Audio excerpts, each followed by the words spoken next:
Morning, everybody, and welcome to our public council meeting. We're here to solicit any comments or hear any comments about the proposed changes to our fees and charges bylaw dated May the 19th, 2023.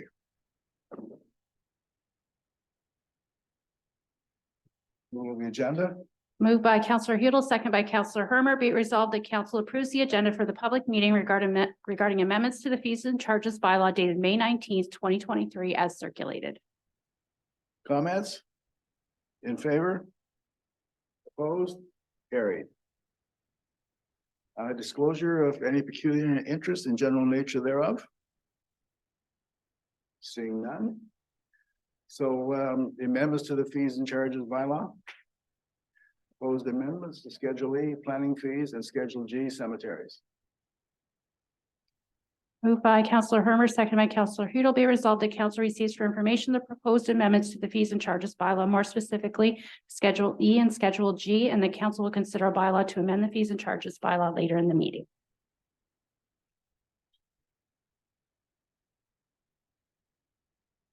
So we're at the point now where we can receive public comments.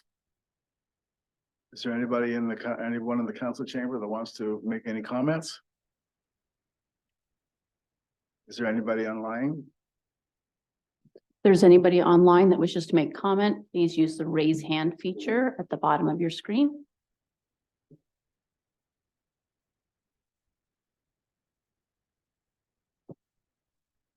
Seeing none. Thank you.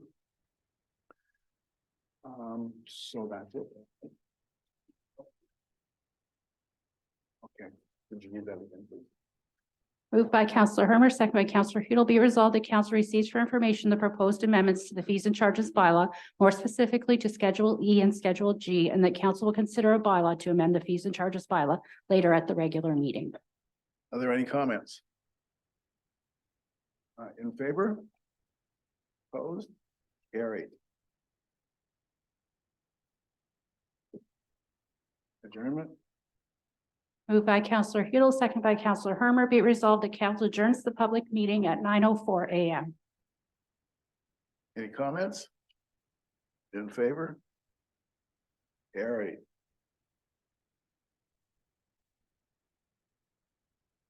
Okay. So that will bring us to our regular council agenda. So call to order. Approval of the agenda. Moved by Councillor Hermer, second by Councillor Hudel. Be it resolved that council approves the agenda for the regular meeting dated May 19th, 2023 as circulated. Any comments? In favor? Carried. Any disclosure of pecuniary interest in general nature thereof? Councillor Hudel. So I, Roy Hudel, declare a pecuniary interest in item 10H on the May 19th, 2023 council meeting agenda. I'm making this declaration due to the fact that I'm a member of the North Frontenac Fitness Group, which has applied for the community grant. I confirm that I will not vote on the matter, I will not take part on the discussion on any question in respect of the matter, and I will not attempt in any way, whether before, during, or after the meeting, to influence the voting on any such question. Thank you for that. Okay, presentations. OPP presentation, Rural Mobile Crisis Response Team. You're on. Morning. Well, Kelly's doing that.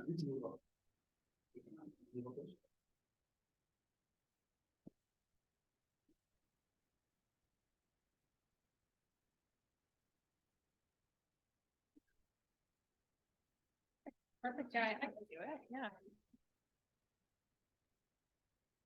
Good morning, everybody.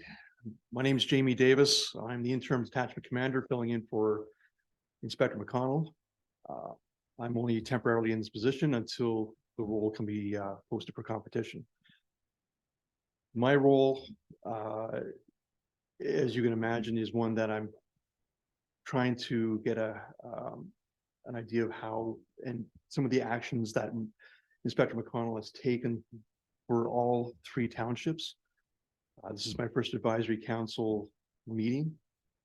And myself, along with Lainey Johnson, who is a member of the Mobile Crisis Response Team, is here to provide an overview of the program itself. It's just recently implemented within Frontenac County, and we've had tremendous success with it to date so far. So I'll let Lainey describe a little bit more in detail, as she's the subject matter expert on this program. Yeah, so yeah, I'm Lainey Johnson. I recently joined the OPP with to do the mobile crisis rapid response team. So I've been with AMHS for 10 years or so now. We've experienced doing stuff in the MCERT role in Kingston Police and assertive community treatment teams, as well as experience in developmental disabilities. So I'm hoping to bring a good amount of experience to the role here in Frontenac. So I'll just go through the slides. So the goal of the MCERT program is to like Harbor Police partnerships with addictions and mental health services in Kingston. So we're partnered with police, and our goal is to support the reduction of mental health apprehensions, individuals being arrested for any judicial matters, and trying to get them supports in for their mental illness, and trying to reduce the amount of time that we're spending at the hospital or on calls in general. So we want to make sure people are getting connected to services and have community-based supports.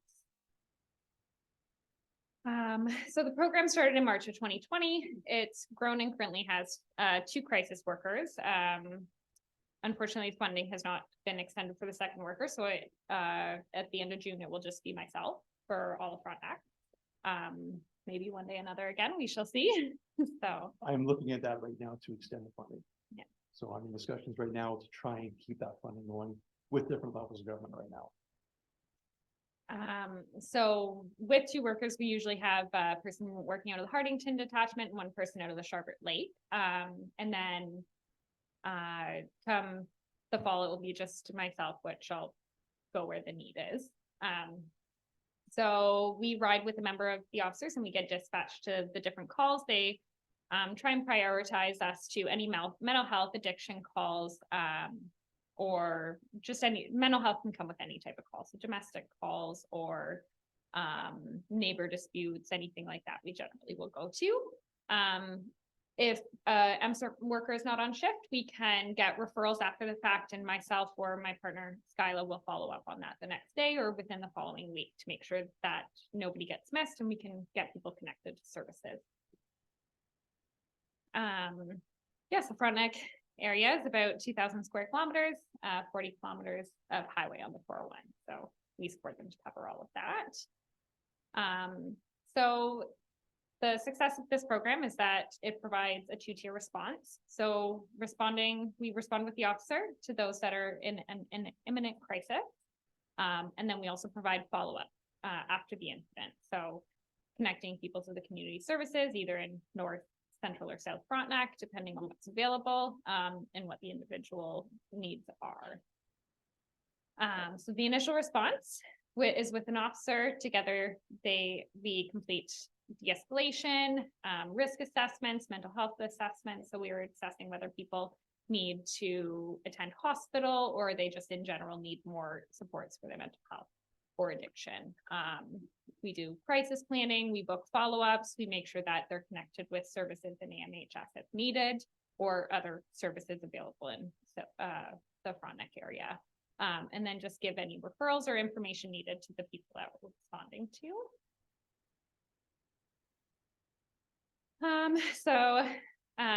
After the initial call, we'll follow up on the referrals from frontline officers when we weren't able to attend, connecting with those following a crisis. And we'll identify what supports they already have in place and then what supports are needed going forward for those individuals that had come into police contact. So through AMHS, there's a whole umbrella of different services that can be provided. So the assertive community treatment teams, which are teams that have kind of all around care of nurses, psychiatry, case managers, social workers, occupational therapists, to support individuals that have psychosis or any psychotic illness, so schizophrenia, schizophrenia, bipolar, any of those type of illnesses. And then we have the intensive case management services, which is a bit of a step down. They are paired with a case manager to kind of support any needs. They can advocate for them for any to try and get any additional services through family doctors or other community partners, or just work with them on coping strategies, try and build some strategies there with them. And then transitional case management is our short-term case management. So people that just need that extra little bit of boost for just during going through a rough time. So, or just need that step to get them connected to the proper services that are more long-term. Then we have our addictions counseling stabilization beds. Those are run through Kingston, but addiction counseling is all through Frontenac. Our Motherwise program is addiction services for mothers with children under 5 years old. I actually believe it's 6, to be honest. I think it's 6 years old and under. But yeah, if the mother's struggling with addiction, we have specific workers that are trained to work with them. Our gambling support programs, counseling and treatment. The counseling and treatment is a short term, I think, 12 sessions, just to kind of do some psychotherapy. Our SafeEd program, which is a police referral program. If somebody, again, it's trying to avoid taking somebody to the hospital or taking someone into cells unnecessarily. It's a place where staff are 24/7, can have they can stay there up to 30 days.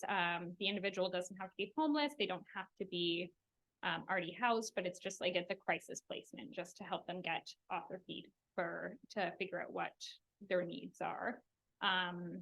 We also have the 24/7 crisis line, which is staffed by AMHS staff, 24 hours a day, 365 days a year. And then our court support services, which are just supporting anybody who's got a mental illness or addiction that needs some support going through the judicial system. And that's pretty similar with our criminal and justice support case management and release from custody. Those are all for individuals who have been recently released from custody or come into contact with the judicial system. Our family resource center is kind of exactly what it says. It's for family members that need support caring for a loved one with a mental illness or addiction center. They've got groups and lots of great resources there for people supporting them. Then we have housing, rent supplements for people, and psychiatry services as well. So calls for a service for MCERT supports. There is known, generally, if there's a known mental health issue, we'll go. Suicide attempts or threats, domestic disputes, child custody issues, neighbor disputes, addictions, or any known drug use, any trauma, so fire, sudden death, missing persons, collisions, traffic stops. We generally we can attend any of those to provide support to people. We will, if someone's homeless and kind of wandering, we can absolutely support them to try and get some services there. hoarding issues, we've got resources for them as well, and just general wellness checks, we will attend those as well, just to, again, you never know what you're gonna be walking into, so to provide resources there. So yeah, this is the last couple of years. So Tiffany, she's switched roles and I've taken over for her. This is kind of what all the amount of calls that MCERT has responded to in the last couple of years and how much our team has been responding to the different calls, and which is great that we're seeing such an increase in the first couple of years, and hopefully continue to grow that. So there's just a quick case study of an example of what we would respond to. So this is one my coworker would have responded to. In the spring of 2022, officers responded to numerous calls for services to a resident in South Frontenac. Family was struggling with a number of social issues. There was noticeable sudden spike in calls. MCERT engaged with officers, and a supportive plan was put in place. So yeah, and then I'm not sure what's on it. This is a stat looking at our category of calls, which are we've targeted as the most top priority involving MCERT. So we're looking at trouble with youths, family disputes. We're engaging MCERT in a lot of these cases. Okay. And so this is a specific case study. So in June 2021, officers responded to neighbor dispute, complainant concerned that neighbor is poisoning their water. So officers in rural MCERT crisis attended, spoke with the complainant. At initial contact, it was evident that there were numerous supports required, including for mental health. So the main concerns was there were poor living conditions, no hydro or running water, no transportation, and minimal family and community supports. So the action items that, out of just noting all of those, were they connected with the individual's family doctor, which we can make those calls, were considered under the circle of care. Yeah, and the individual had not been seen in 10 years. So, and then we connected with them with our case management services through our rural program, and a family member was contacted as well, just for an update. And then Frontenac Transportation was engaged. And then, so with the results of all of those action items are that the individual now has the mental health supports, stabilization services, and solar panels were put in place, and cell phone services as well. We often have access to cell phones where we can provide people that don't have the money or the services to purchase their own. Sometimes we get funding through the United Way to provide those. And that's a good example of immediate engagement. Whereas if we didn't have this resource available, it would fall to the frontline member to try and come up with an action plan at that time. And they're not trained to that level of care. So they wouldn't have certain access, or a level of access to specific information that perhaps Lainey might have immediately at the time. So there's a huge connection made right off the hop that we wouldn't have normally. It would just be another type of hat that we have to put on and try and figure out as we move forward.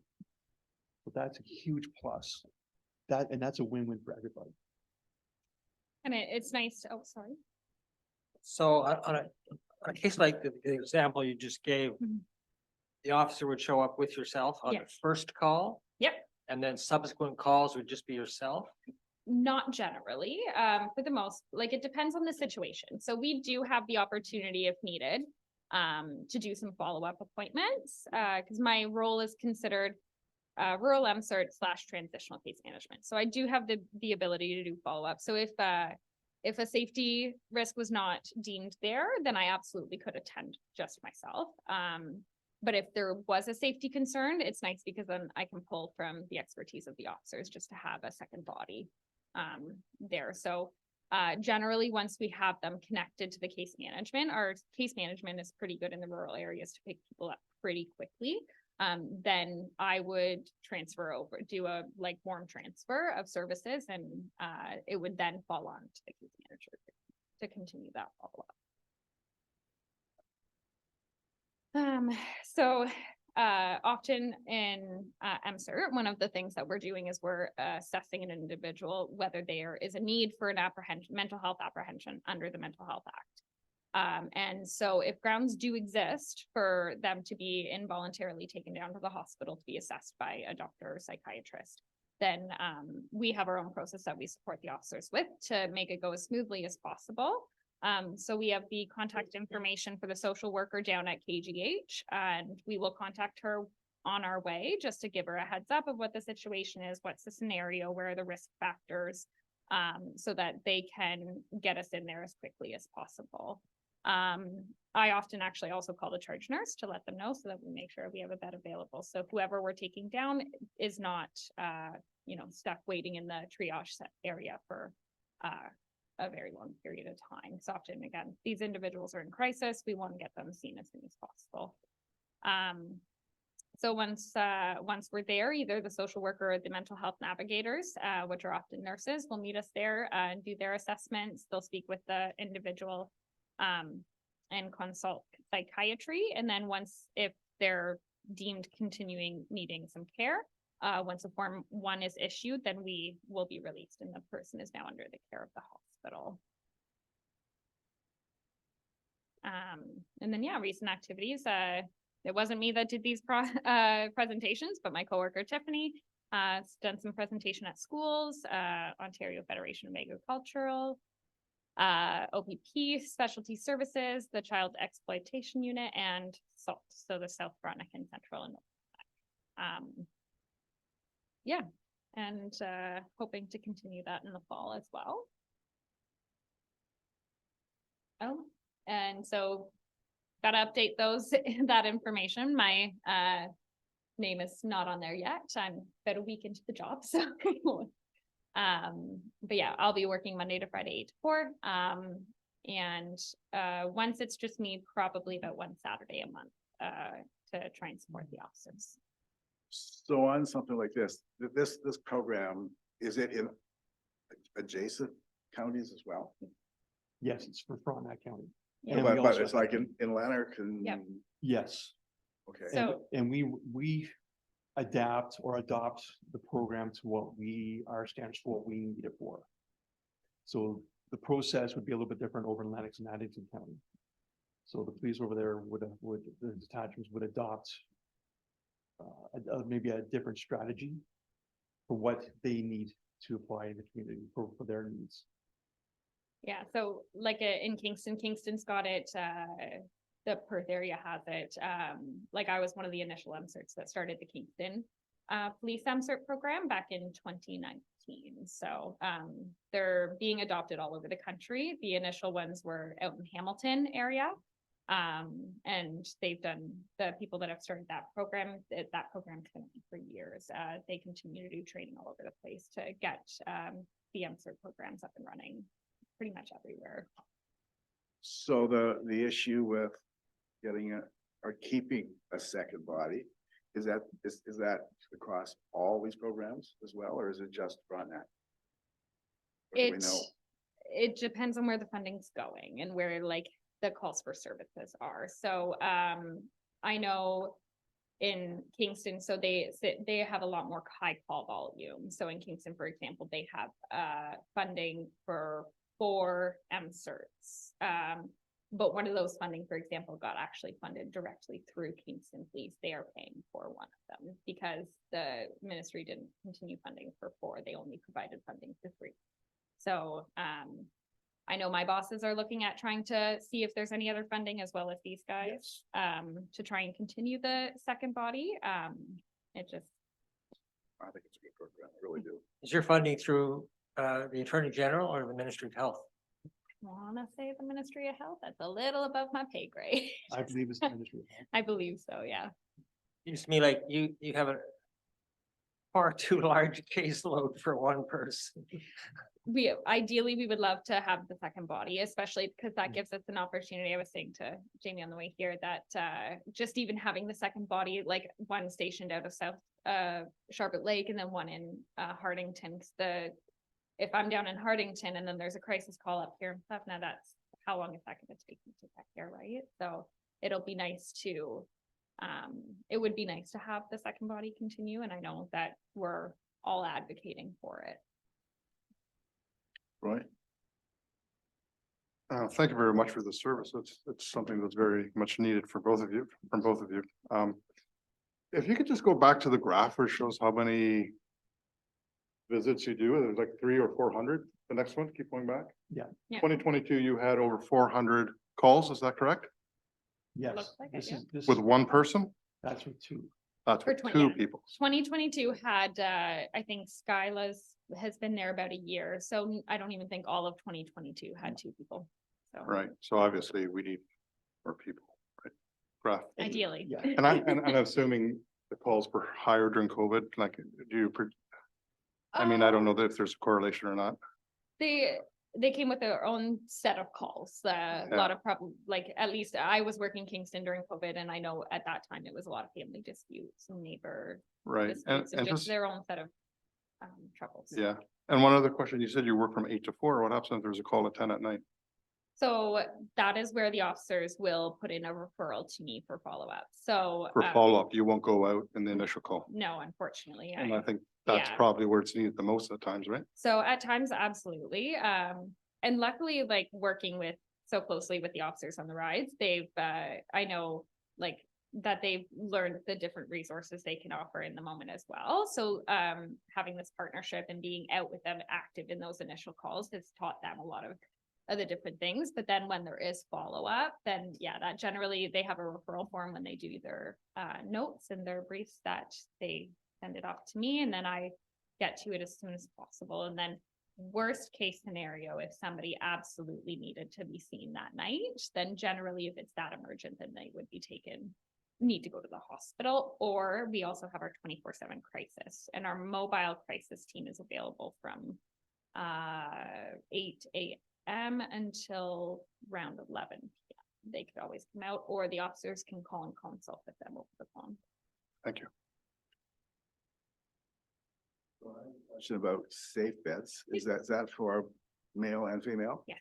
So Do it's you have two separate facilities then, or? no, it's all one facility. So it's but it's based out of an apartment building. So it's it's owned by MHS in Kingston. They're funded for 6 beds. They have staff on it 24/7. Each individual that goes can stay up to 30 plus days. It's kind of an individual need. They keep assessing as needed, but each individual gets basically their own apartment. So they've got a bed in there. They've got a little kitchenette, food, clothing, all of their hygiene products are all provided while they're there. It's just kind of like that all around care that they can get right immediately with that staff support on site 24/7. Or is it something like a violence against women's shelter? It is, well, generally the people attending need to have a mental health or addiction component where they need to have some type of thing that they need to be connected or just stabilized. They just need some stabilization. If it's strictly only a violence against women, we would often refer to Interval House because that's their specialty. But if absolutely they had no beds or no funding available, we would of course do our best to take them in. If we had a bed available, there's only 6, so they can be a little hard to between. Vern? Back a few years ago, they used to, work in partnerships. Sorry, if I can,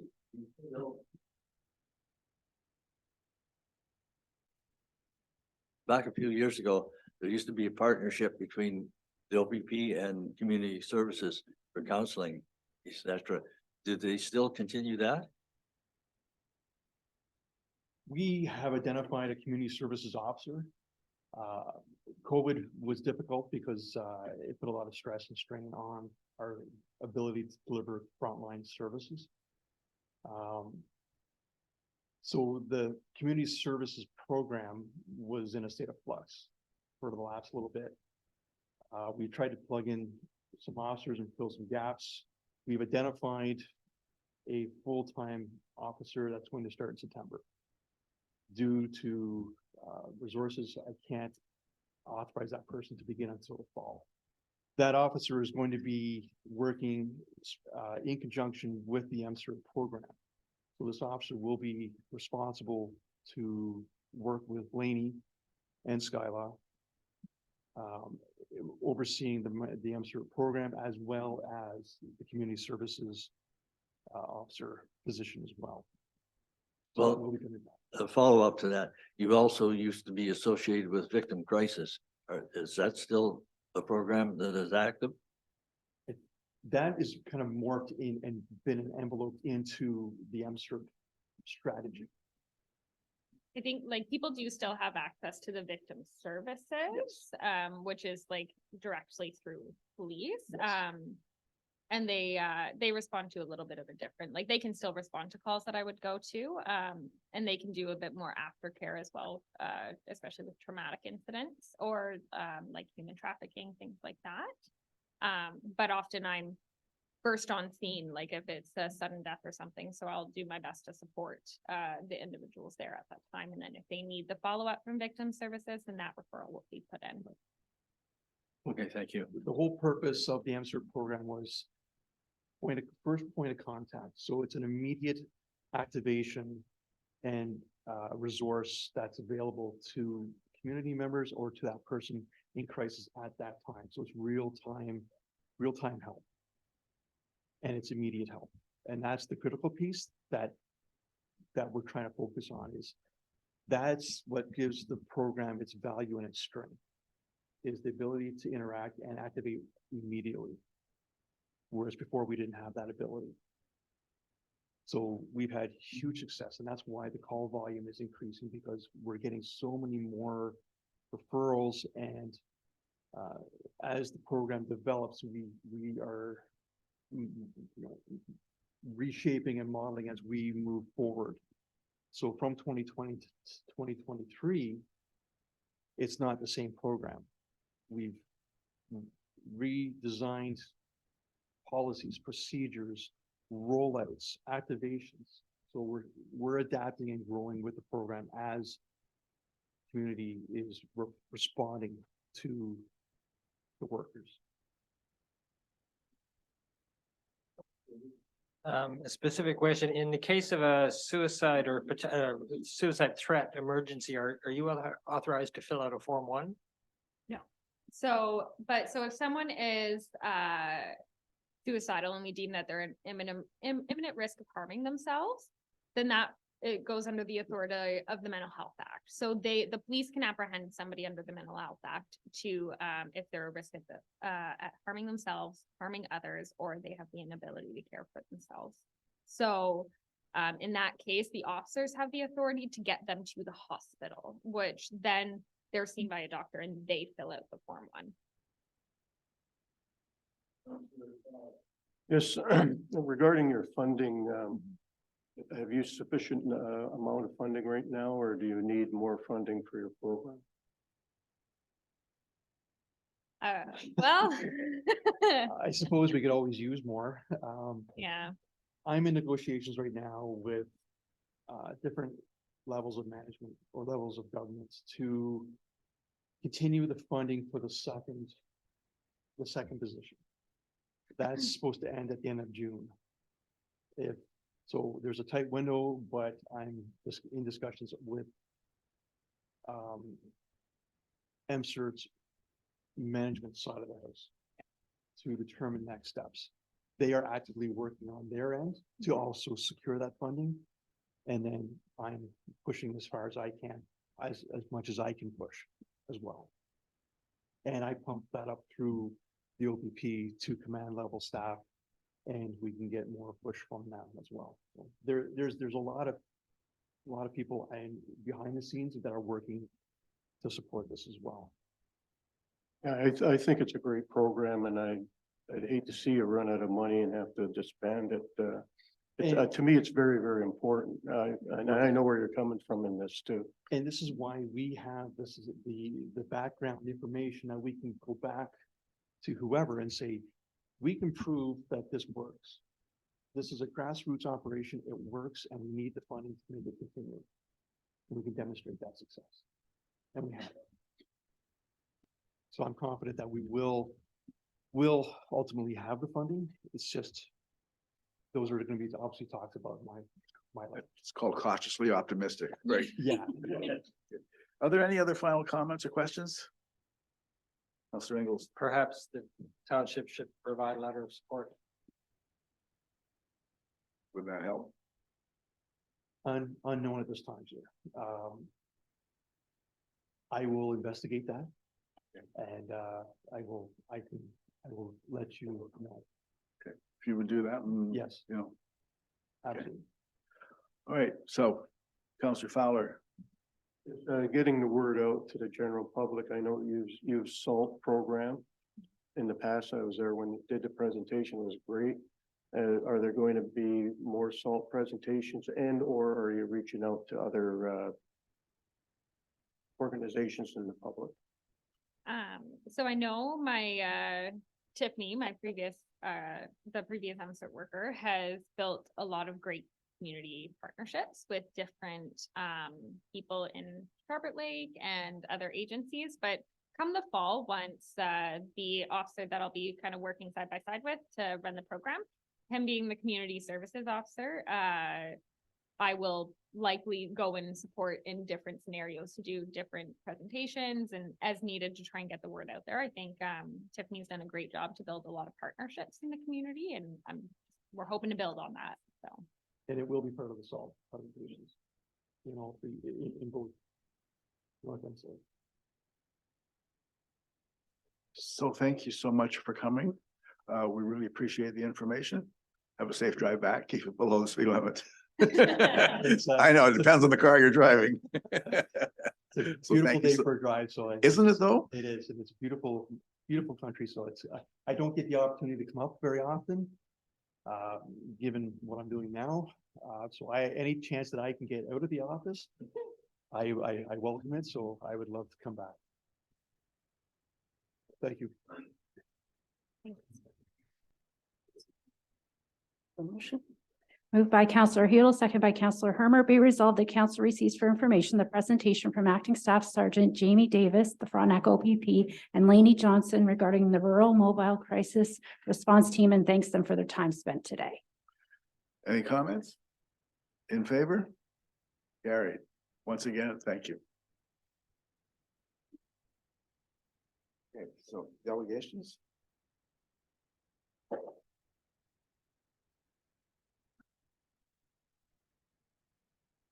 Thank you.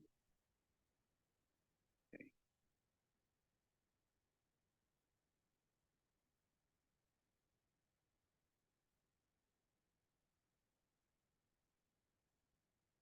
We just gotta catch up to you.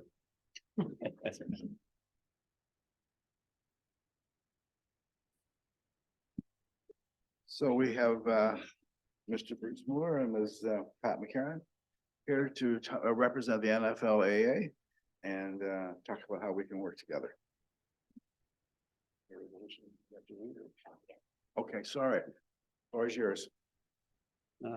Thank you, Mayor and councilors. It's nice to see people who have returned and to meet some of you who are here taking on these responsibilities for the first time. So we felt that this would be an important opportunity for us to take stock of the relationship which we've had and to explore with you things that we hope we can do together. And that's why we describe this as partnership.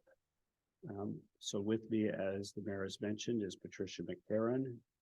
Pat is the Chief Administrative Officer of our alliance, and we'll describe that in more full detail. She looks after our communication, serves as our secretary, basically takes care of everything that the rest of us don't know how to do very well, including our website and our Facebook page. So, and the person who was unable from our small executive to attend is Cliff LeBaron, who serves as our treasurer and looks after the issues of how the organization operates from that point of view, but had other commitments. So I'll turn to Pat to give you a bit of the background on the organization. Thanks, Bruce. Very briefly, a little overview of who and what we are. So North Frontenac Lake Association Alliance, or basically a group of lake and road associations across the county. It was started in 2010 by someone you may remember, Ron. There were 9 lake associations at the time. We've doubled to 18 as of 2014 in discussion with a couple of other lakes. So basically representing about 1,940 waterfront property owners. So just underline that word, waterfront property owners. We're all volunteers. The members of our alliance are the presidents of those lake and road associations. We're here to promote the visibility of our lakefront property owners. Basically, our main goal, help those associations protect, enhance their environment, maintain the quality of water, looking to our future generations. Very important for us, and this is why we're here today, is building relationships with the key stakeholders, council being first and foremost, the county, the province, other agencies, and community associations. We're in the process of encouraging, and that's why I've just bought the new map today, that just to encourage our associations to reach out to each of the ward councillors so that those presidents would liaise with their councillors, whereas the NFLA president would liaise more with the mayor. So that's just to help with the lines of communication, so you're not bombarded with 18 different associations. And really, our slogan says it all, and that's finding common ground on the water. And that's what we hope to do with you today. Bruce? Yes, thank you, Pat. We feel there has been a healthy relationship with the township over a large number of years. But there's always ways in any relationship to sort of say, let's clarify how we want to work together, not just whether we work together well or had times when we might see things differently. And toward that objective, I'd like to commend your new mayor. We were able to meet and to bring to the center of this discussion today the desire to really start to strengthen what we mean by partnership. We feel that the lakes are one important factor in what happens within the township. It's only one. There are hamlets and there are people who are not waterfront property owners or habitants, and that we need to work together, and we need to even work harder than we've been able to successfully together break down what sometimes have been barriers in terms of how waterfront property owners are seen by others, and similarly how they see one another, where we all have roles to play in terms of trying to strengthen the nature of this township, to which we all have a responsibility to also contribute. In our discussions with the mayor, we had the chance, especially with the new person in your chair, to sort of say, let's just take stock of how we have tried to work and how we want to make sure we try to work even harder going forward. And that is that we need to make sure we're taking a business and evidence-based approach to how we consider the topics that we feel we have in common. We can recognize, as uncomfortable as it is, that sometimes our actions, and this is not directed at you as counselors, our actions as a collective of people working on things in the community can end up being determined without full regard to the evidence and information available, because we all come to any of these discussions with preconceived ideas because of the experience we've had. It's not that they're wrong to have them. They've been formulated because of where we have been, but that we do need to make sure that we do not end up making decisions based upon opinion, but based upon evidence. And if we don't have evidence and proper analysis, perhaps we have to say we're not ready to address that topic. There are a set of notes that the mayor has indicated he will be sharing with you that came from the meeting that he and I did have in trying to figure out what's a good starting point to improve and strengthen this partnership. And in terms of the topics, the three issues that we come to this meeting with that we feel we have in common are septics, short-term rentals, and lake carrying capacity. We are not here today to suggest any particular action other than that we need a plan for how we'll work together to look more deeply into these topics and figure out what may be in the best interest of the township and waterfront property owners to advance these topics. We all know if we start with what has been our priority topic for some time, going back to such things as septic savvy workshops that we've coordinated together, have been the topics of septics and inspections. We know this is sort of hinged upon whether or not it is viable, feasible, desirable, et cetera, to look at trying to move in a step-by-step manner beyond voluntary inspections, something that this township was at the forefront in launching in the province back a number of years ago, and in the direction of something that's we would say mandatory septic inspections.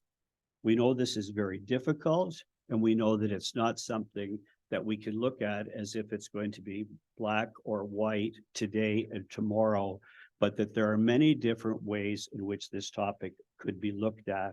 And we feel we have in front of us the information to look at this in a business and evidence-based point of view. We have a very detailed research document that was presented to this council by the North Frontenac Lake Association Alliance. In fact, a document that looks at this topic and that has been used across the province by the Federation of Ontario Cottagers to try to look at this topic to help others who are considering the same topics. We have the very thorough report that your manager of public works prepared for council. We do not know exactly to what extent that has received a full examination. And we have the annual reports that are prepared by the inspector of septics through the Mississippi Valley Conservation Authority. These documents look at this topic, in our opinion, in a rather holistic way and present many different ways to look at the subsections of this about the viability, the feasibility, the financial implications, et cetera, of this topic. We do believe that one of the linchpins in this topic will be that we need to look at the issue of financing. We recognize that this can be a very major obstacle, but we also realize, including from the report of your manager of public works and from experience elsewhere, that there are many locations where this has been a combination of either joint sharing of costs, or in fact, in a number of cases, a self-financing program that has been working quite well. So we don't come to sort of say this is just an issue of finance, but we do know that this is one thing that has to hinge on all of our minds. And we think there are options also on the financial side. What we would like to recommend is that council consider establishing or endorsing the establishment of a working group to review these documents in total and together to see whether there is any emerging approach that could be taken to address the septic topic. We suggest that the manager of public works, along with a representative of council, and that our association, our alliance, would appoint people who have worked on this topic and prepared the report that we shared with you. And we would ask Mississippi Valley to allocate time of the inspector of septics to review all of the documents which have never collectively been reviewed together, and to see whether there is a possible plan of action to look at how to improve the inspection program. We do realize, having this week reviewed the report of the inspector of septics, that in fact, in spite of the number of invitations that were sent out in 2022, some 340 invitations, there was less than 50 that participated. And the invitations that have been sent this year have not as yet resulted in any people signing up to have their systems inspected.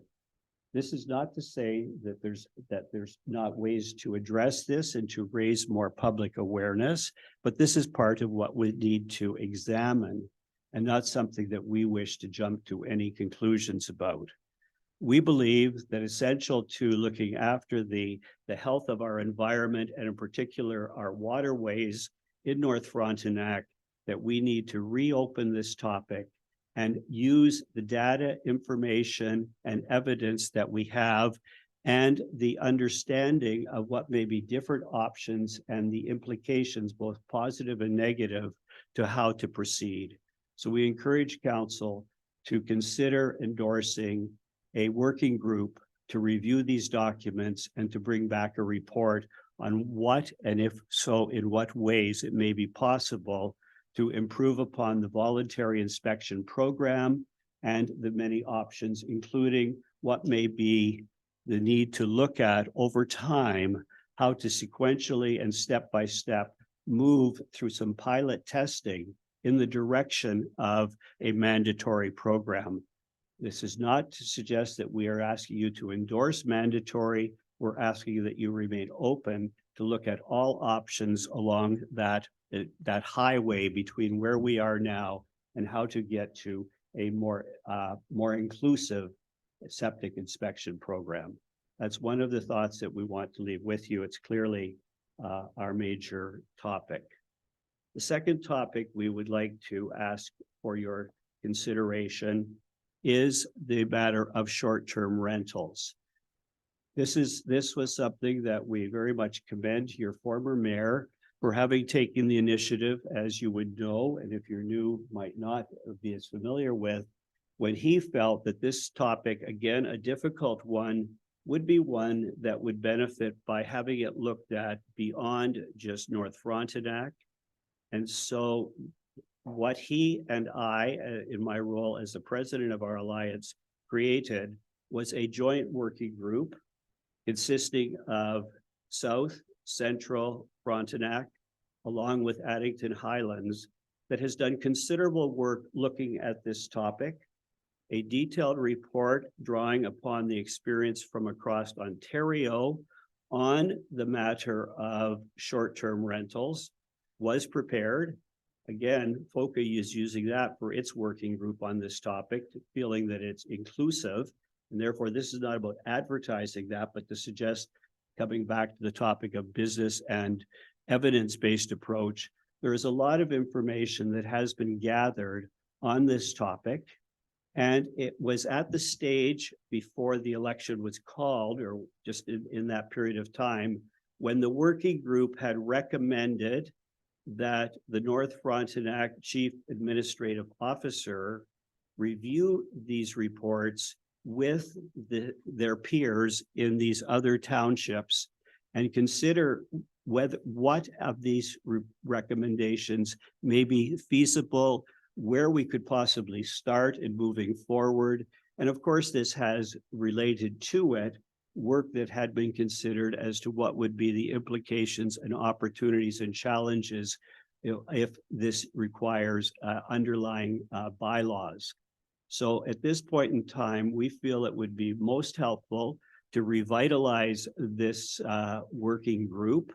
It seemed to have been a way to have a participatory approach, and we would encourage this council to mandate your chief administrative officer to take the steps of meeting with the other township peers in order to pick up on where we left this before the last election. Our final topic to bring to your attention today is the matter of carrying capacity. In the official plan of this township, the matter of carrying capacity was addressed in many, many different sections. They all come down to the wording that says the stated aim of looking at carrying capacity is to consider the physical, environmental, social, and economic aspects of the waterfront and to examine ways and means to establish a way to assess the capacity of individual lakes and in order to move beyond the sole use largely of phosphorus readings, that there are these other components that are essential to determining the carrying capacity. The county has been mandated, at least through your official plan, through the county planner, to try to examine how could a classification system be created that would allow for the measurement of the individual carrying capacity of lakes. Your planner, Joe Gallivan from the county, and I have had numerous discussions about this topic. They would like to move on it. In fact, he's indicated because of the representative nature of the number of lakes in North Frontenac that we're able to include through our alliance, that he would like the alliance to be a member of the group that will look at the terms of reference and a method for even studying this topic. He is unable to move on this at this time, like so often, because of financial and staffing limitations.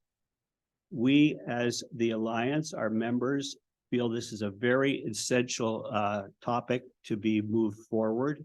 And we are offering to prepare a discussion document to try to look at what are the various ways that this topic and its multiple components could be properly examined. And we are planning to move ahead on that and hope that that will be a document, once we prepare it, that can be helpful to you in considering how you can call upon the planner at the county level to try to move this agenda forward. But we do encourage that you send a message to the county to indicate the ability to measure the carrying capacity of individual lakes is very important. We know this is important in that some years ago, this council endorsed the development of had a resolution to develop a data set to look at the carrying capacity of lakes. So it's not a new topic for council to consider. And we would like to work with you as part of a partnership to try to look at how we can take this forward. It may not be something that as of yet the county can actually act upon, but we can be in front of this by working together to start to say, what would this look like if we were to look at it in a rather objective and experiential basis by comparing with how other lakes have looked at carrying capacity. So in closing, our purpose in being here today is that we feel that we represent an important part of your constituency. We represent the waterfront, as we have said, and we realize we don't represent every lake in the area, but we do represent a very high percentage of the people who are residents in this area on waterfronts. We'd like to improve our working relationship with others who are not on waterfronts, but we'd like to work on these three topics together with you and determine what may be for future consideration, a step-by-step approach to improve the extent of septic re-inspections, the best approach to address short-term rentals, and how to be out front with the county with some recommendations of how the topic of carrying capacity can be advanced. Thank you. Thank you. We're running a little short on time. Is there any questions for Bruce or Pat? Councillor Hoodle. Thanks, Bruce. Thanks, Pat. Everybody knows how much support I give the NFLA, so glad to see you here. Not a question, but a comment. I think the important word they use is partnership. And I think that's really important. We've got these three items that you addressed onto the board. And I think this council is ready to work in a partnership with the NFLA. So it's great. Deputy Mayor. Your first recommendation was the formation of a committee to discuss septics. I would suggest that at our next meeting, we put this down as an agenda topic. Form such a committee, whoever that may include. Let me step in here a second. We and I met, we talked about a partnership and, looking for support and so on. We have a strategic planning exercise coming up. And I think we should go through that. This item, or these items, or most of them will be on that, will be strategic initiatives. But I think council needs to take some time to look at the whole picture for the next 3.5 years. And I know we are moving forward on trying to procure a consultant. And once we have that on board, we'll go through that and then we'll have a better timeline for you. But in the meantime, there's nothing saying we can't, sort of more like maybe unofficially, keep working on this. I haven't forgot, and I will distribute that document. I think it was very good. It was a summary of of our overall discussion. And I will send it to you as well, Corey. So that's kind of where I'm coming from. Anybody else, any comments? Mr. Mayor, I regret to have to come back, but to have worked so closely on the topic, let's say, of short-term rentals, and to have established a procedure to examine this topic, it would seem to me unfortunate that we could not continue with that and revitalize that committee. Because I'd have to say that at the risk of being bold, that the need for the township to determine and look at its strategy, of course, we understand that, but we also understand that in order to do the work you will have to do, that this will take some time. These are topics, this and septics, that we have worked on together. This isn't new, for a long time. We, along with your staff and the Mississippi Valley, have looked at these topics. So we have information that's a basis to try to keep this discussion going forward. That would not mean that as you look at strategically where you're going to place these, that of course is what you're elected to do, is to make those tough decisions. But I'd have to say that the way you've expressed it causes me to be very concerned to go back to our members, because in a way, it would sound as though I have to tell them that we received a report, but the matter of revitalizing these two topics, in particular septics and short-term rentals, is now being put on hold until such time as you organize your approach to strategic planning. I don't see that these need to be mutually exclusive. I'm sorry to be so direct, Mr. Mayor, but I do feel that we are losing momentum if we don't pick up on where we left these with the last council. Bruce, I appreciate your comments, but council needs to make a decision. I'm one member of 7, as everyone else on the council is, and you need to let us do our thing. We're not saying we're not going forward with it. We're just saying we need to put things in a perspective of every other responsibility or priority that we have. I understand that, and thank you. We will be working with you, so just, we're getting there. Councilor Hoodle. Just so you're aware, Bruce, item B1 of the agenda, we're talking about short-term rentals. I brought that forward. So the decision will be made during that part of the agenda.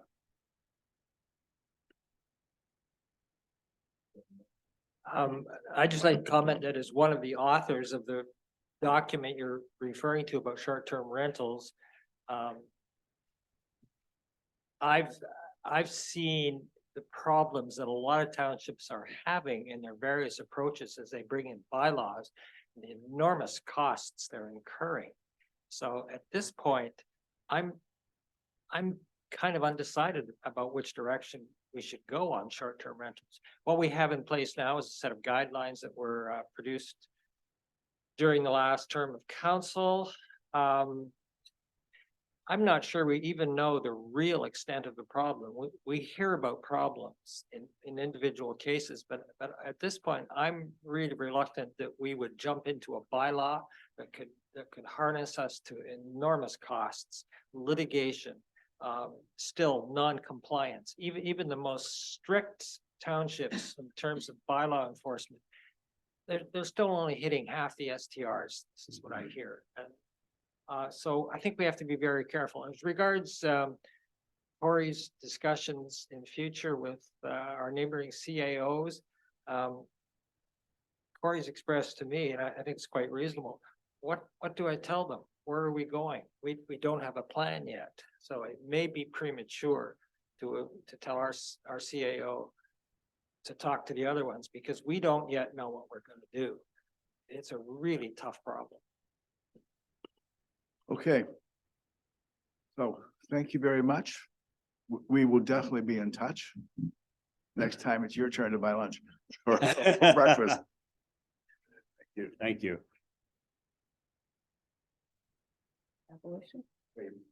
Moved by Counselor Hermer, seconded by Counselor Hudel. Be it resolved that council receives for information the presentation from Bruce Moore, President of the North Frontenac Lake Alliance Association, and Pat McCarron, the NFLA Executive Member, entitled NFLA, a Township Partner, and thanks them for their time spent today. Any final comments? In favor? Carried. Adoption of minutes. Moved by Counselor Hudel, second by Counselor Hermer. Be it resolved that council adopts the minutes of a meeting dated April 28th, 2023 as circulated. Comments? In favor? Carried. Business arising, agreement with the Bytown Motorcycle Association. Moved by Counselor Hermer, seconded by Counselor Hudel, whereas at their meeting on April 28th, 2023, council passed resolution 20323, receiving for information the Manager Community Development's administrative report entitled Bytown Motorcycle Association Agreement Request, and that council directed the Manager Community Development to bring back a signed agreement to a regular meeting of council for signature. Therefore, be resolved that council will consider a bylaw later in the meeting to sign the agreement. Comments? In favor? Oh, sorry, Counselor Fowler. It was just a question for Brooke. The insurance that they're speaking of, who holds a insurance policy? You know what I'm talking about? The Bytown Motorcycle Association holds insurance. Thank you. Any other comments? In favor of the resolution? Carried. Lake Association representation. Moved by Counselor Hudel, second by Counselor Hermer, whereas at their meeting on January 13th, 2023, council passed resolution 2023, receiving for information the clerk planning manager's administrative report entitled Council Appointments and Vacancies, and that council appointed both councilors from each ward as representatives for the Lake Association. Therefore, be it resolved that council receives for information the email from the mayor, from Mayor Litchke dated May 8th, 2023, advising the Malcolm and Ardoch Lake Association feels having one representative is better than two to ensure continuity of actions, answers, etc. And that the mayor has requested this matter be discussed by council. And that's why you have the list in case you're looking at splitting these or whatever. I met with the Malcolm and Ardoch Lake Associations, and they welcome the idea of having a councillor representation. But they suggested that one councillor as opposed to two councillors, because one individual is always going to say X, and they don't have X and Y versions of the world coming down. So I'm just putting that out there because right now it's two councillors per association. How do you want to do this, folks? Do you have any opinions? Wayne? Yes, I do. I think it's better with two counselors per ward, because if one of the counselors can't make it, then the other one can possibly step up. As of this weekend, I've already explained to you. Mayor? I don't agree that there should be a problem of continuity if you've got two counselors in a ward. I mean, we have a public presentation at the end of the meeting. We discuss what's been happening in that context. So I don't think there should be a problem with continuity. Okay. Counselor Fowler, then Counselor Hudel. Yeah, I agree with that. I'm looking at the document we got earlier regarding the number of associations that are associated to the different lakes in the different wards. And you got Ward 2's got about 10, and Ward 1's got 8, and Ward 3's got 3. There's a lot of associations in each one of these wards. And I think I agree that we need two councillors to be able to cover all these different lake associations. Okay. Just to be clear, they're talking that they can go to either counselor as opposed to going to counselor one, and then it, you know, only going to one. And I would take it to council. That's exactly what's going on here. So, Counselor Hoodle, you got a comment? Well, I sort of agree with everyone here, but just make the decision up to the Lake Association. If they want to invite Councillor Good, they invite Councillor Good. If they want to invite Councillor Regent, they invite Councillor Regent. And that's the person they deal with. And then there'll be times where Councillor Good's invited to a meeting that he's not able to attend and Councillor Regent will step in. So I would just leave it up the way it is and both councillors are available and leave it up to the Lake Association to decide who they want to come. I don't think we should be dictating to the Lake Associations which councillor goes to the meeting. As opposed to any counselor going to the meeting. Sorry, just wasn't called for, my apologies. Okay, so Counselor Regent, what do you think? I think Wayne and I'll probably go to them together as much as we can. I don't see why you should be invited to something if, I mean, unless for some reason they don't want somebody there, I think we'll probably just go to these together. This is our ward and we both need to be there. Counselor Hermer?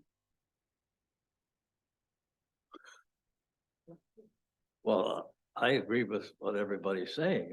I think that Sorry. Yeah, so we could just leave this as it is and you'd be happy with that. certainly, Deputy Mayor? Well, I'm happy to leave it as it is. Well, Okay, so the resolution is we're leaving it as it is, right? All in favor of that? Maintaining what we agreed to previously? Carried, done. All right. Just hearing forth whatever they suggested. Communications section A. Moved by Counselor Hermer, second by Counselor Hudel, be resolved that council receives for information section A items of the clerk's administrative report entitled Communications of Interest. Any comments? In favor? Carried. So communications section B, short-term rental bylaw update. Moved by Counselor Hudel, second by Counselor Hermer, be resolved that council receives for information the Federation of Cottagers Association alert for April 2023, including information regarding the adoption of a short-term rental bylaw by the city of Kawartha Lakes and the rejection of a short-term rental bylaw by Seguin Township. And that at their meeting on February 4th, 2022, council approved in principle short-term rental guidelines to be mailed to all North Frontenac residents and businesses, and that at their meeting on September 2nd, 2022, council directed the CAOs to discuss short-term rentals and the CAO prepare a report for the next term of council. The council will discuss short-term rentals at their strategic planning sessions in 2023 to determine priority of this topic. Comments? Deputy Mayor? I think at the very least, we have to take it off Corey's shoulders to talk to his colleagues for now. Great. Any other comments? Counselor Hoodle? So I agree that we can talk about this strategic planning meeting, but I don't see why we can't revitalize the committee that was started in the first place and work in parallel at the same time. Okay, just keep in mind, I have talked to the previous Jamie Davis, with Marty McConnell from the OPP. And as far as the OPP is concerned, short-term rentals are not an issue. And last year, we had one confidential complaint. Now, is that an issue of education and so on? And I've also gone back and talked to several people who did complain about short-term rentals when I was out campaigning, and those are no longer an issue. So, yeah. So I'd invite the OPP officer to some of the lakes when the short-term rental party is going on. They may not be complaining, Mr. Mayor. It's an issue. Not doubting it, but there are people on the committee. Why am I arguing with? There are people on the committee that are saying, we have this problem, but because it's a relative, I'm not going to do anything about it. I mean, so it's not an easy situation. So good point. I'm not saying it is. So we talked about it at the strategic planning meeting. I totally agree with that. But at the same time, I think we should just revitalize that committee and see where we stand with everyone. I mean, it's a shame. Bruce mentioned it. It's a shame that all that effort went into, all that work went into it, and we sort of just filing it up in a shelf right now, not doing anything with it. no one said it was gonna be filed at a shelf. Well, have we done anything with it? Do you have any time? We got other stuff on the go as well. So I was a little surprised to see that come forward. Before we went any further, the CAO, where's our RFP for, strategic planning consultant? So we're actually working on a joint RFP with Central Frontenac, Kelly and I, so we're just waiting. I think they're taking it to their council to get approval to do a joint, I think they said May 23rd, Kelly, does that sound right? So Kelly's been working away at it, so we're just waiting for them to get their approvals in place and then we'll get an RFP out we're hoping for this summer is what the plan will be for the plan to take place. Councilor Region, do you have a comment? No, just in regards to the complaint, so just to be clear, if somebody has a complaint, does it have to be in writing directly to Corey? How does that work? Yes, it does have to be, our policy advises it needs to be in writing. Okay, so I can tell you, not in regards to short-term rentals, but along a similar vein, if there are complaints, I mean, I get people coming in to complain to me all the time. And there's a real gap between somebody wanting to then take their complaint and put it in writing. So I think there's a lot more complaining going on than there is actual written complaints, which does not mean there isn't complaints. But when you ask people to do that, they don't. So there is a gap there. So for Jamie Davis to say that there isn't a problem with short-term rentals can completely inappropriate It wasn't Jamie Davis, it was the previous for the previous. stuff. There is, it's very difficult to encourage anyone to put something in writing. Nobody wants to put their name to anything. Deputy Mayor. So when Councillor Hudel suggests that the committee be revitalized, well, it was never disbanded. It's just waiting. And what it's waiting for is a response from all the CAOs, but that's not gonna happen until our CAO knows what to say. So we're not disbanded, we're just on hold. I have had a discussion with the mayor of Addington Highlands and they're much of the same as well. That this is very much a go slow and get it right. Everybody's afraid of the cost, which could be tremendous. And it's not just hiring a bylaw officer, it's hiring 3 or 4 and the equipment that goes with it and everything else. And then what do? You can write the bylaw, but we could write it here in a day or two, then you have to enforce it, and therein lies the problem. I have no objection to maintaining this committee.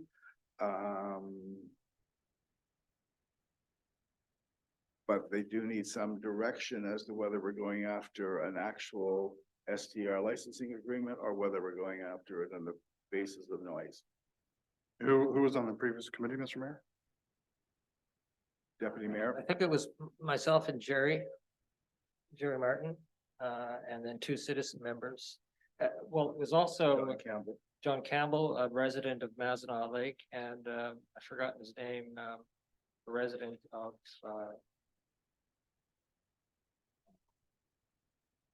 down at Arden. What's that lake? Malcolm Lake. Kennebec. Yeah, Kennebec Lake. And then we had counselor, we had CAOs of Central and South, but Louise Fagnino got too busy and she left. Who did we have from Addington? I think Henry Hogg was an advisor, the mayor. Councillor Fowler. Yeah, my concern too is that we're talking about complaints, people complaining about disruptions on the lakes. Is there anybody can say that the complaints originate from short-term rentals as opposed to people that live there permanently or have permanent properties there? You go up to any of these lakes, any of the river system or anywhere, on any long weekend, you're gonna have people out partying.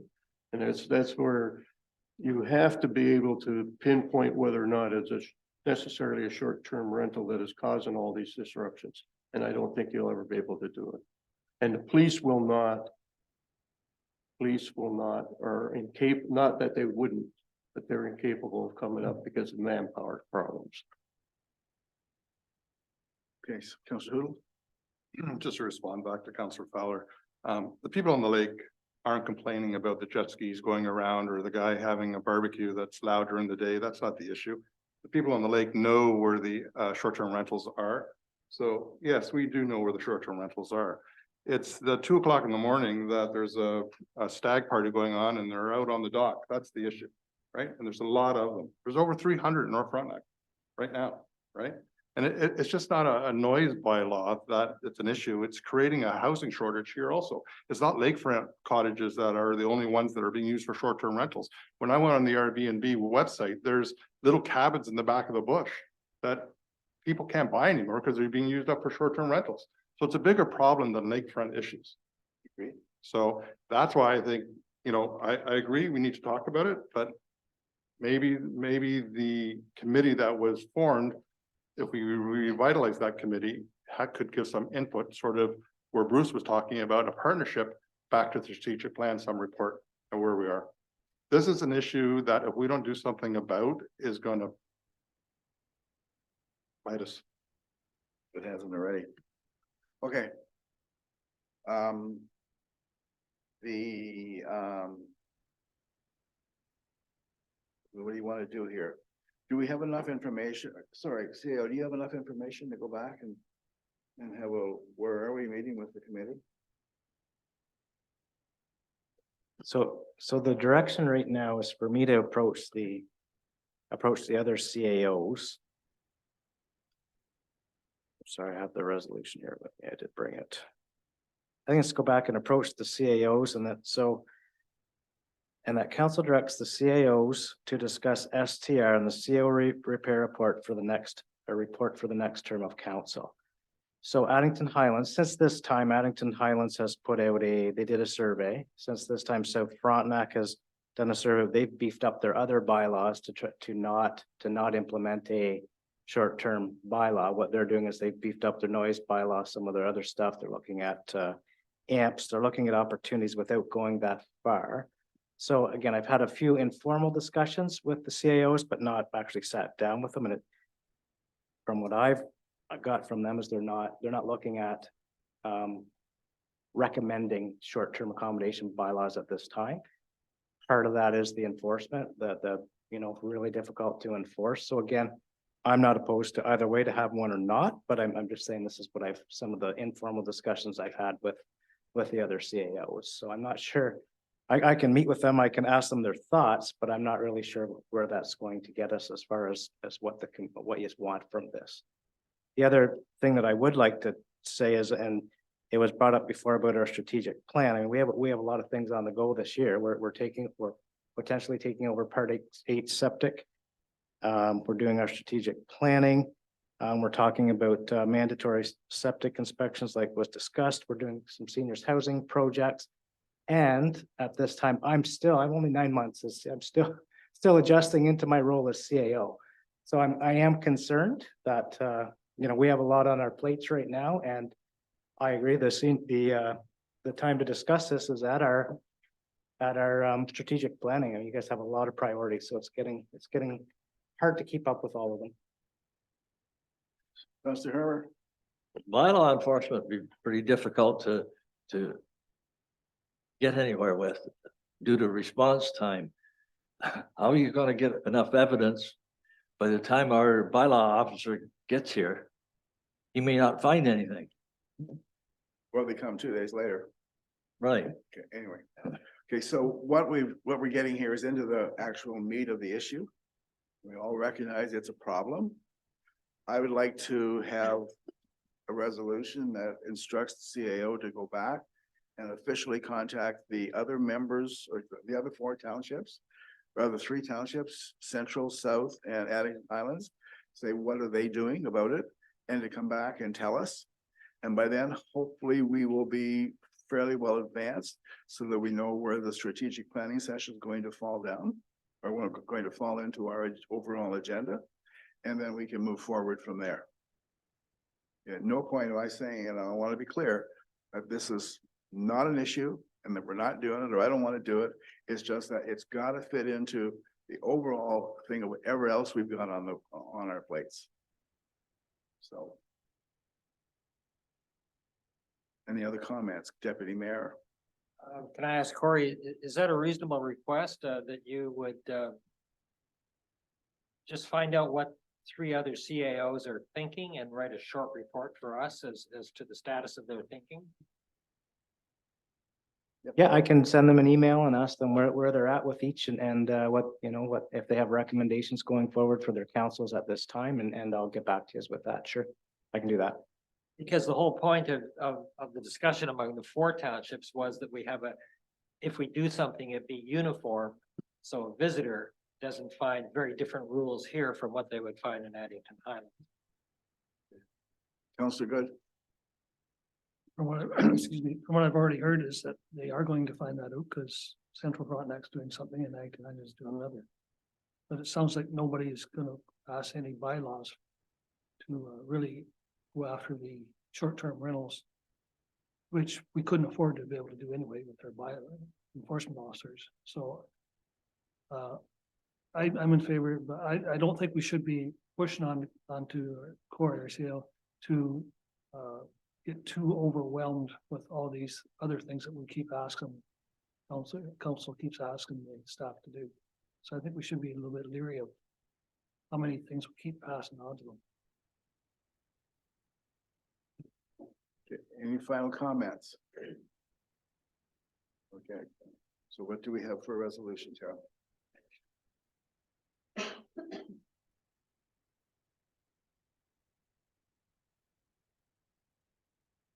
While Tara's writing this up, question to you is for a thought is, do we need a special meeting among ourselves? Once we get Corey's report back, do we need a special meeting with the only topic being short-term rentals? Because there's a whole series of ideas here. Counselor Good. I don't think we need a special meeting. I just think that we need the results from that come back prior, that we have time to think and ourselves about what we should do and we should proceed with on it. Okay, while we're at it, you know, just off the record, not in the resolution, can you price out a noise meter, what it is, and how it works? Because that's one of the solutions that we know one major rental is using in the northern part of our township. They have a noise meter set up, property manager gets a call, and or if the noise meter goes off and registers, they get one call to the residents. You're too loud. If they get a second notice, you're gone. It's a thought. Anyway, if we're talking like $10,000 or we're talking 200, this will work. I don't know. So. Okay, Tara. Do you want the whole resolution or just the amendment? The whole thing, okay. Moved by Councillor Hudel, second by Councillor Hermer. Be it resolved that council receives for information the Federation of Cottagers Association alert for April 2023, including information regarding the adoption of a short-term rental bylaw by the city of Kawartha Lakes and the rejection of a short-term rental bylaw by Seguin Township. And that at their meeting on February 4th, 2022, council approved in principle short-term rental guidelines being mailed to all North Frontenac residents and businesses, and that at their meeting on September 2nd, 2022, council directed the CAOs discuss short-term rentals and the CAO prepare a report for the next term of council. And that council will discuss short-term rentals at their strategic planning session in 2023 to determine priority of this topic.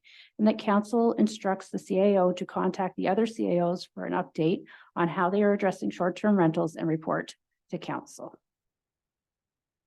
Any final comments? Final comments?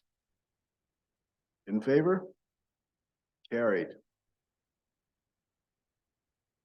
Okay, so request for support, Central Frontenac Township, tax sale surplus.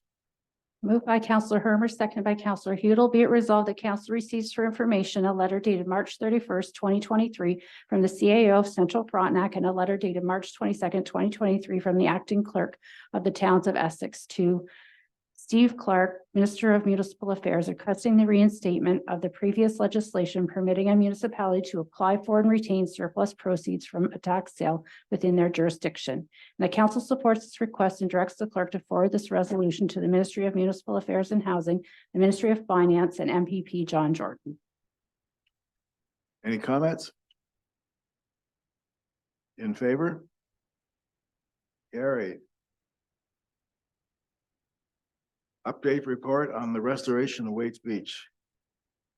Moved by Counselor Hermer, seconded by Counselor Fowler. Be it resolved that council receives for information an email dated May 6, 2023 from Janice Arthur providing an update on the restoration of Wade's Beach as a result of the derecho in May 2022. That council receives the email from the manager of community development advising the accessibility path has been repaired and provided some further information on the repairs and cleanup. And the council would like to extend their gratitude to all of the volunteers for their hard work restoring this beautiful site, and also would like to thank township staff and staff from Mississippi Valley Conservation Authority for their assistance. Any comments? Deputy Mayor. Trying to count in my head how many for our township. There aren't that many, 5 or 6. This is a pretty special one. I think it's one of the previous. So I just wanted to acknowledge that there was a lot of volunteer working and there was help from MVCA in revitalizing this pretty special beach.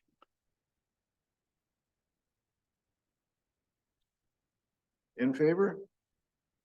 Carried. Plain Recreation Club, Meet the Machine event, invite request for township participation. Moved by Counselor Fowler, second by Counselor Hermer. Be it resolved that council receives for information an email dated May 9th, 2023 from the Cloyne Recreation Club requesting the township's participation in Meet the Machine event to be held June 10th, 2023 from 10 a.m. to 12 p.m. at the Cloyne Community Hall and North Addington Education Center. And that council approves the township's participation provided staff are available from the Public Works and or North Frontenac Fire Department to participate in the event. Are there any comments? Counselor Fowler. This almost looks like a copy of the essential services fair. Is it going to interfere with that item? I'm aware of that. Counselor Regent. It's not. However, I think what's throwing people off is the fact that they've invited the fire department, because they've also, if I'm not mistaken, invited Caladar Berry. Meet the Machine is more about like big, this is for the kids. It's like big pieces of equipment the kids can go in, have some fun there. But I think that's why this is, it's kind of skewing it a little bit because the fire departments plural have been invited.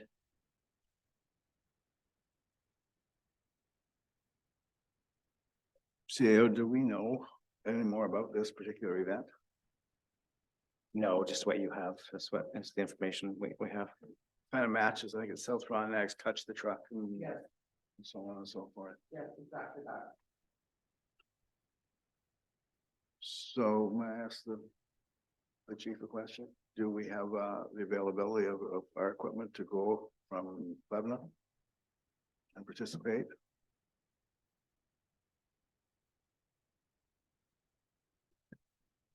Mr. Mayor, through you, we would send a new tanker, pre-show truck, something that kids could climb in and exactly what the event is for. It would not conflict with the Essential Services Fair. I believe it's just having large trucks available for children and their amusement, and I don't see any problems with this. Thank you. Any other comments? Darwin? I just wanted to confirm I have staff available and our plan was to send our latest new plow truck. So, And does that same apply to the fire department? We have staff? All right, thank you so much, gentlemen. Okay, all in favor? Carried.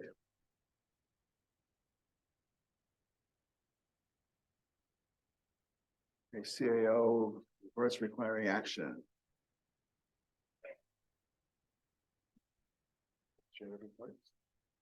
Sorry, I got that wrong. Right, Resolution. number- Okay. report, Tammy.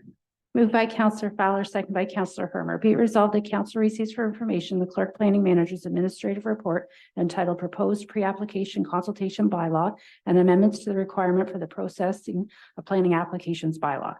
And that council will consider the pre-application consultation bylaw and the amended requirements for the processing planning applications later in the meeting. Any comments? In favor? Opposed? Carried. Shorewood allowance, Warden Witten. Moved by Counselor Hermer, seconded by Counselor Fowler. Be it resolved that council receives for information the clerk planning manager's administrative report entitled Two Shore Road Allowance Applications for Approval in Principle, Ward and Witten. And the council approves in principle the application to close, stop up and sell the shore road allowances as described below. Part of the shore road allowance lying adjacent to part of lot 29, concession 3 and 4, geographic township of South Cananto on Cananto Lake, and part of the shore road allowance lying adjacent to part of lot 8 and lot 8A, plan 417, geographic township of Miller, Grindstone Lake. Any comments? In favor? Carried. Road allowance closure, Jackson and Struvick, Witteveen and McClure. Moved by Counselor Fowler, second by Counselor Hermer. Be it resolved that council receives for information the clerk planning manager's administrative report entitled Road Allowance Closure for Approval in Principle, Jackson and Strubach and Witteveen and McClure. And the council approves the application to close, stop and sell a portion of the road allowance between lots 15 and 16, concession 1, geographic township of South Cananto as the two adjacent property owners in accordance with the road closing policy. Any comments? In favor? Carried. Road allowance. Cost goes with them. Shuka.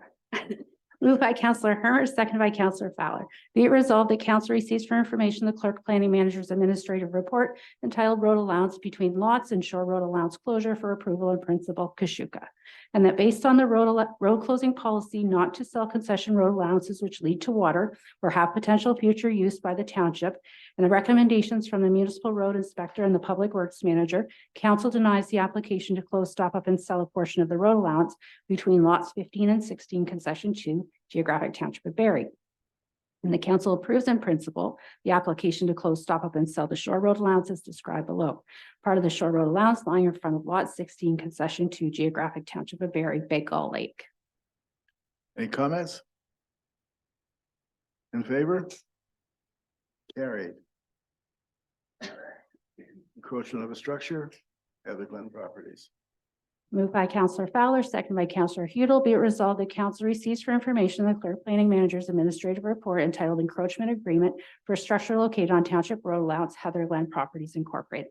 And the council instructs the clerk to advise Heather Glen Properties that council approves of their request to permit the encroachment of the structure into a portion of the Gull Lake Road, provided an encroachment agreement is entered into, and the council authorizes the mayor and clerk to sign the encroachment agreement once signed by Heather Glen Properties Incorporated, and a certificate of insurance is provided.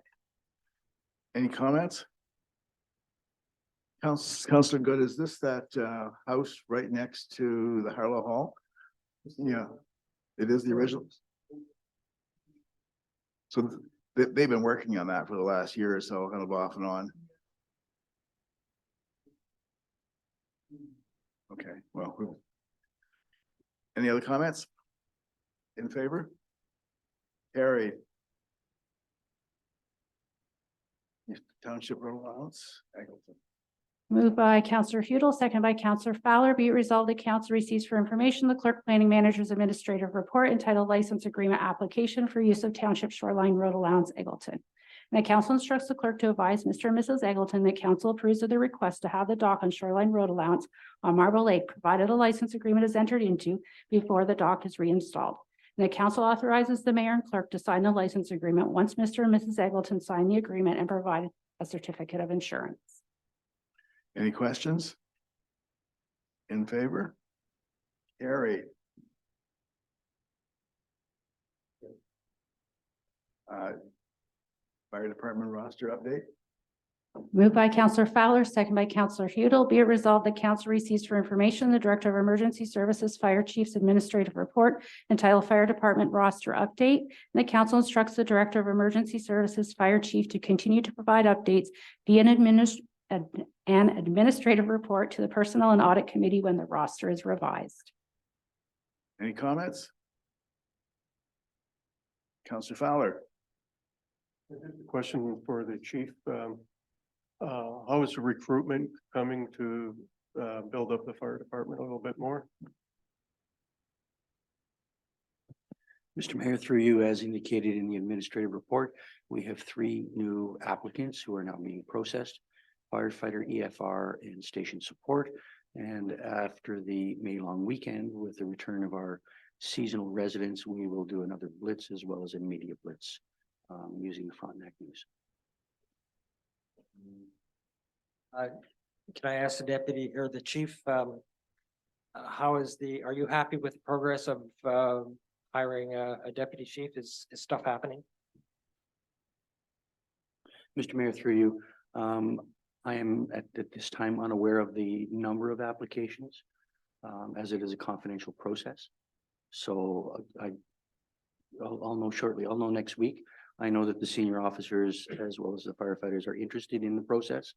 And it's my duty to perform some due diligence and ensure that we hire the correct person for the job. Thank you. Any other comments? In favor? Carried. Okay, so folks, it is 20 to 11. I would like to take a lifestyle break to 10 to 11. So let's temporarily adjourn the meeting till then.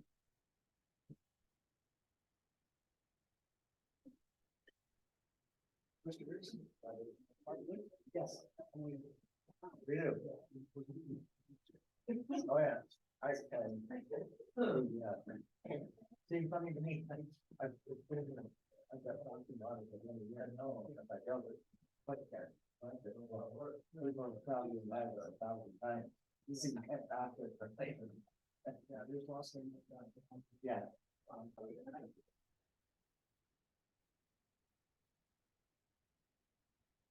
Okay, everyone, we're back. Kara, we're going to talk about community grants. Moved by Counselor. oh, I need another mover. Anyone? Thank you. Moved by Counselor Hermer, seconded by Counselor Fowler. Be resolved, the council receives for information the Manager of Community Development's administrative report entitled 2023 North Frontenac Community Grants Proposals. And the council approves $1,000 for the North Frontenac Amateur Astronomy Club to help fund the construction of a second observatory and additional eyepieces for the telescopes. The council approves $1,000 for the Lions Club of Land O'Lakes to assist with the cost of the 2023 Santa Claus Parade. And the council approves $1,000 for the Clarendon Central Public School Parent Council for student transportation to excursions. And the council instructs the manager of community development to include $1,500 in the draft 2024 budget for consideration at the time in regards to Clarendon Central Public School Parent Council's request to have $1,500 included in the annual budget to assist with school transportation for excursions. And the council approves $1,000 for the North Frontenac Historical Society and Archives to assist with their preservation projects they are completing in 2023 as described in their application. And the council approves of the request from the North Frontenac Historical Society Association to install signs at the Dempsey, Ampa, and Plevna Ardagh cemeteries, and council directs the Public Works Department to have them installed this year. And the council approves $1,000 for the Backroad Studio Tour to advertise and promote their 2023 studio tour. The council approves $987.39 for the North Frontenac Fitness Group for purchase of exercise equipment. Are there any comments or questions? I have one. The $1,500 for the Clarendon Central Public School for transportation as part of the standard budget, I don't think should be in this particular resolution. I think it's a worthwhile ask, but I think it should be separated out. First of all, if it's in the middle of this, if we ever have to find it, we're not going to be able to, or it'll be more difficult. And secondly, I think it's a totally different consideration. And the third question is, and this is to Brooke, is the $1,500 to replace the $1,000 next year? Because there's a $1,000 grant for transportation, student transportation excursions, and then they're saying there's a request to have $1,500 included in the annual budget to assist with school transportation for excursions. So are they looking for $2,500 next year? They're looking for $1,500. So the request is for the $1,500 to be included as an annual as one of the exemptions. And my understanding is that they wouldn't be applying for another grant, and it would just be $1,500 annually if approved during the annual budget considerations. So we could take this out of this particular resolution and bring it back when we do our budget deliberations in the fall? Yeah, that's why it was included in this, just so that it is a reminder that council directs us to include it in the draft budget. It doesn't necessarily have to be in this resolution, it's just something that helps us to remember that this was a request and include it for 2024 budget deliberations. I just think it should have been a separate resolution, whatever it comes. Councilor Hermer, we were just moving your hand. Okay. Does anybody agree with my position, or do we just leave it the way it is? Deputy Mayor. I think I agree with you. I'm not 100% sure. They're asking for $1,000. Right, we're giving them a grant of $1,000. Yeah. But they already got for 2023. Didn't they already get 1,500? No, this was a request just to consider for future years in the annual budget. So this year, their request is just $1,000 as part of the community grant application, and then they wanted us to consider $1,500 in years moving forward. Well, so the question is, does that request fit within the community granting program or a separate issue? Yes.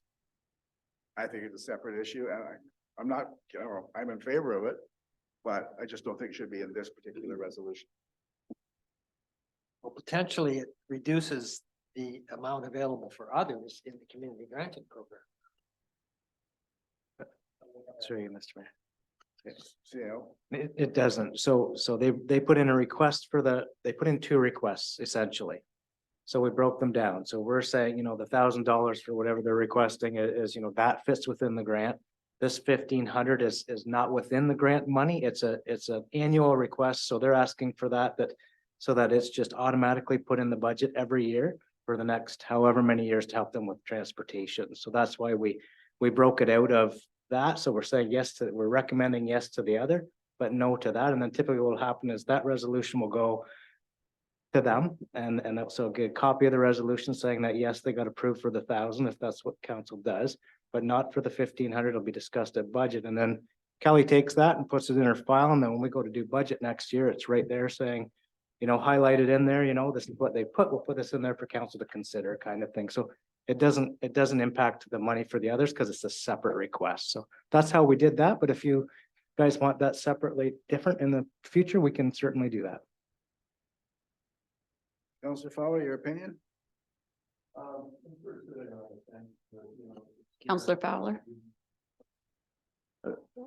If we can deal with it today, I would like to deal with it today and we can. So yes, it is being dealt with today. We've recommended that part, the 1,500 for the travel, just be put until budget deliberations. So taken out of that request, and then because they're only allowed to ask for $1,000, right, according to the grant application. So it's totally separate, and you guys will consider that part at budget time. The rest of there's two requests. The other request for the $1,000 for whatever that was would be part of the app, and that's eligible, but the 1,500 is not. So that's why we moved it out of there. Okay, so the overall intent here is that there'd be a standard $1,500 in the annual operating budget, and that they wouldn't be applying for $1,000 community grant later on until they needed it. Right, so they probably, so we've seen that in the past. So in the past, we've had North Addington, we used to give them, they came to council several years ago and asked for 2,000 and council approved that at the time, but we didn't have our community grant program in place. So now part of the rationale behind the community grant program is that the agencies, the people wanting the money, this is to put it all together so that you guys consider all the requests at once and then not have to throughout the year have 25 different groups come in and ask us for money and try to say no to one and yes to the other. And this puts it all together within that allotted amount of money through the budget. So that's kind of the purpose in this whole setup was to try to avoid those scenarios, those situations. So that's why. So that part really is brought out of that. It'll go to Kelly. She'll put it in there. And then at budget time, you guys can consider the $1,500 next year, whether or not you want to give it to them for transportation next year or for the next 5 years or however you just want to do it. So I can separate these out to have a separate motion, which is fine. The other thing is if it's because the grant is not offering enough money, because they're saying they need 1,500, but they could only ask for 1,000, we may want to look at amending the grant process rather than putting it in as an annual contribution. So that might be, I'm just hearing that perhaps our grant policy is not sufficient. Well, there are other schools too, so, you know, I personally, I'd like to see this taken out of this resolution and move forward with it. And then the other ask brought back at budget time for us to consider along with everything else. And for some reason, we don't grant the 1,500, but we can come back and get asked for the 1,000 again. Is everybody in favor of that plan of action? Okay.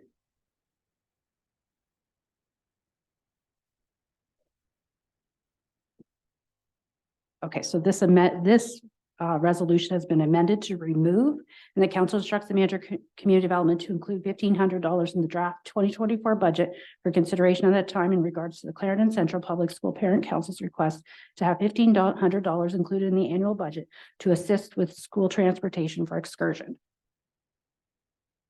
Any final comments? Counselor Good? Okay. In favor? Passed or carried. Okay. Oh, sorry, my apologies. Okay, my apologies. Counselor Good, sorry. Counselor Good, if you can turn your mic on, please. Thank you. Just a question there, like, here's another $1,000 for the astronomy club, and it looks like for the building donation was previously approved by council, so they're wanting another $1,000 for this astronomy club. There again, there's money going out from taxpayers. I'm not sure how many people from North Frontenac is in this, but we're looking at this here, like, Yeah, so the astronomy club's request was for $1,000 for the grant. So they have a couple different projects happening this year. Some are eyepieces for the telescopes, the second observatory, some materials for installation. And so those are the two they requested. They also are spending other money on the Festival of Stars. So they're currently, I believe there's probably 5 or 6 members on the astronomy club at this point in time, and they do some fundraising and they're going to look at more donations being accepted this year at the pad. So that is what their request is for stuff that will be at the pad for eyepieces and to help with the installation of that building. 5 or 6 isn't very many from North Frontenac to be involved in this for to keep putting money into from the taxpayers or the rest of the township. So. And that's the truth, John. So, No, it's Deputy Mayor. that's part of the truth. That the club has 5 or 6 members. The attendance at events is far larger, far more widespread. We had this was sort of tabled at our last meeting. And you brought this forward as well, Counselor Good, and we said, well, let's leave it the way it is for now. But there's nothing saying like the Festival of the Stars, if it's the one that's in September. There's nothing saying you couldn't charge $10 or $20 a car. Like there's easily 50 or 60 cars there. There's $500 or $600, you know, at $10 a car. It is what it is. So, anyway, you have anything else you wanted to add to that? Yeah, I think that's likely a good idea because we just can't keep, I shouldn't say we can't. We can if our council votes for it, but I just don't like spending taxpayers' money. And we said 5 or 6 members from North Frontenac, where there's tons of people coming in from out of North Frontenac, Ottawa, wherever. Even Toronto. I know I talked to one guy that was from Toronto. So, and they're coming to use all this equipment for free that North Frontenac taxpayers are paying for. And they keep asking for more money for this. And this thing of the Stars in the fall, likely he's gonna want more money for that too. Counselor Fowler. Yeah, the way I look at this, so is the money will end up being becoming a township asset, the park, the equipment, the telescopes, they all belong to the township. It's an asset. It's an asset that keeps having to be paid more for. It wears out. It's gotta be replaced or repaired or whatever. So it's not really an asset. It's a more of a hindrance to me. Well, so does that mean, I guess this question is to Kelly, if, say we had 50 cars and we charge $10 a car, it's $500. It's not our mandate to charge. That's now in the hands of the astronomy club. We gave up. We gave up authorization to run events. Okay, but I still want to finish my question. Does that mean that $500 will go to the township? They go to the club? No, so as Councillor Inglis indicated at the last meeting, you agreed that they would become their own sort of separate group. So if they run the event and choose to charge, then it would be the group that is receiving the funds, not the township. So at this point in time, they're on the same footing as everybody else that's applying for a community grant. Correct. They're like the community hall groups that have fundraising events. They raise money and then they help. You know, if they have a request. So if there's a kitchen item, you know, and they pay a bit, we pay a bit. So this is getting to the point where it'd be a similar situation. All right, any final comments? Going to vote? Go ahead and vote. All in favor of this series of community grants as amended? Do I need you to read anything? No, you already did that. In favor? Counselor Fowler? Sorry, you do that. No, you do that. He did it alphabetically. Well, I just started on the right side. Here, if you could favor. use. the mic. Right, In favor? Counselor Good,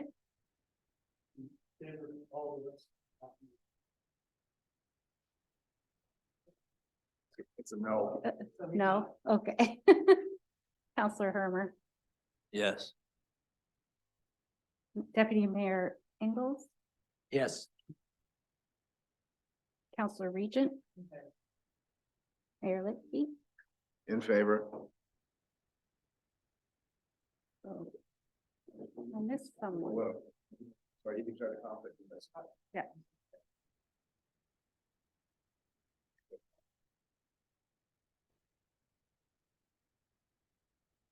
So carried 5-1.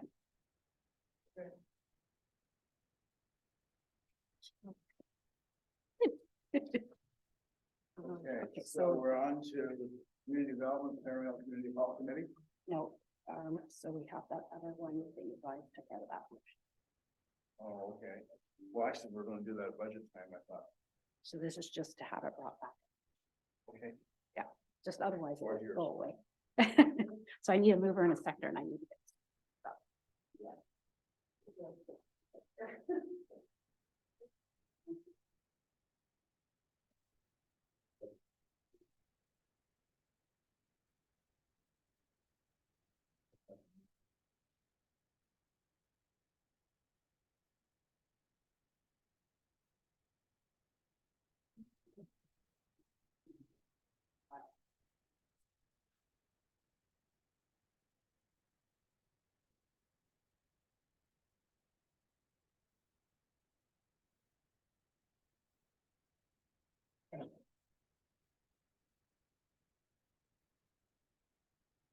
Moved by Counselor Fowler, second by Counselor Hermer. Be it resolved that council instructs the manager of community development to include a request from the Clarendon Central Public School to include $1,500 in the 2024 budget to assist with school transportation for excursions. Wait. Does it say draft budget or for council's consideration? Otherwise, you're just approving to put it in. Thank you.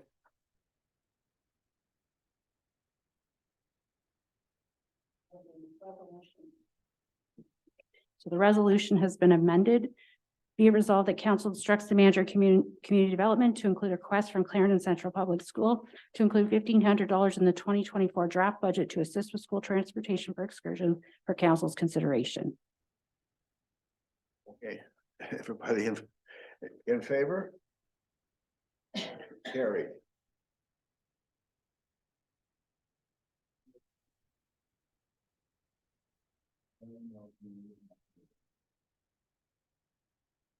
So moved by Counselor Fowler, second by Counselor Hudel, be it resolved that council receives for information the manager of community development's administrative report entitled Clare Mill Community Hall Committee. And the council instructs the manager of community development to advertise for a new Clare Mill Community Hall Committee and assist the current and new group with transition when the time comes. Any comments? In favor? Carried. Respective North Frontenac Astronomy Park logo.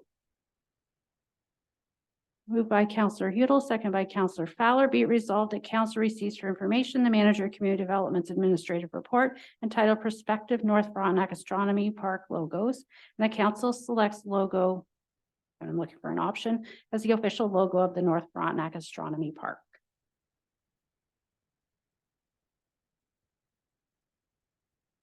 I have comments, Counselor Hermer. Well, since they're a private club now, they should pay for their own logo.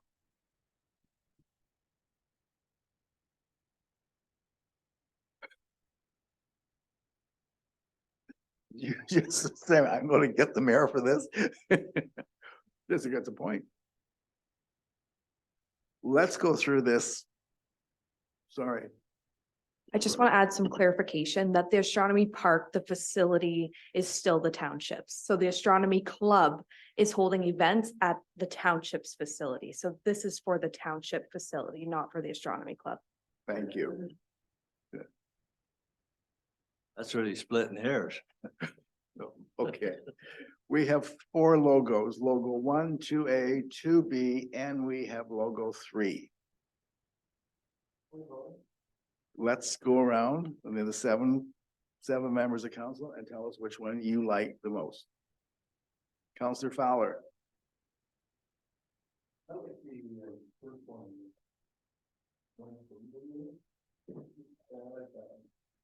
Okay. Counselor Hermer.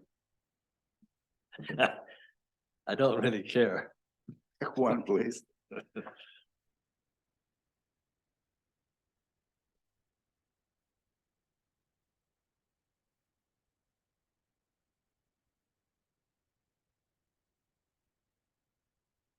I guess 2A. 2A. Counselor Hoodle. That one right there. 2A. Yeah. I just want to say something. The dark sky experience is an important part of this, so that's why I like it. Yeah, it's got this, okay. Deputy Mayor.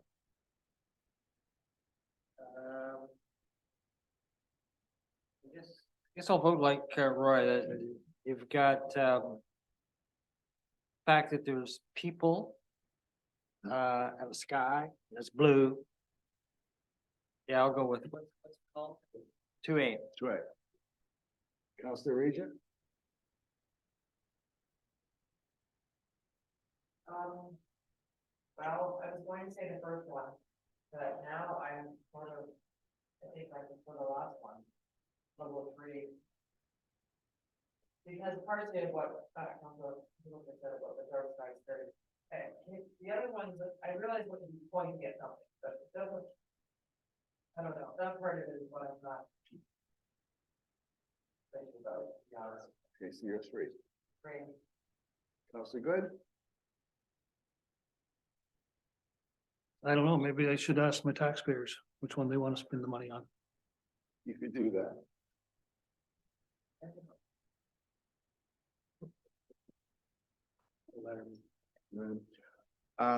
I like 2A because it's got people in it.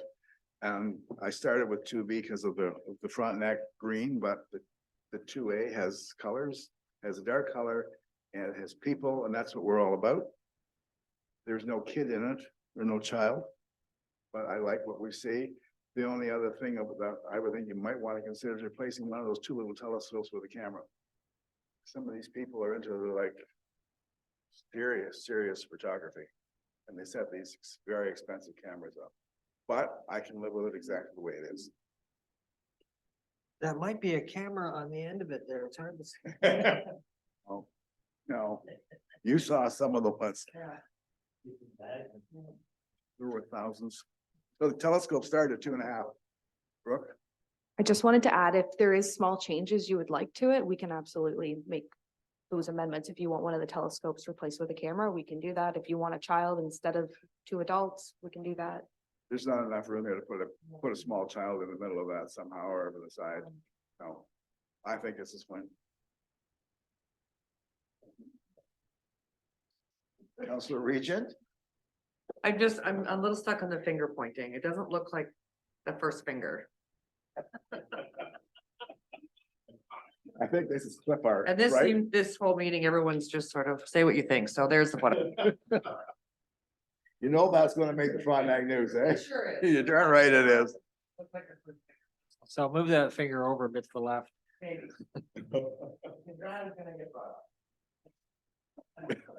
Brooke, can that be done?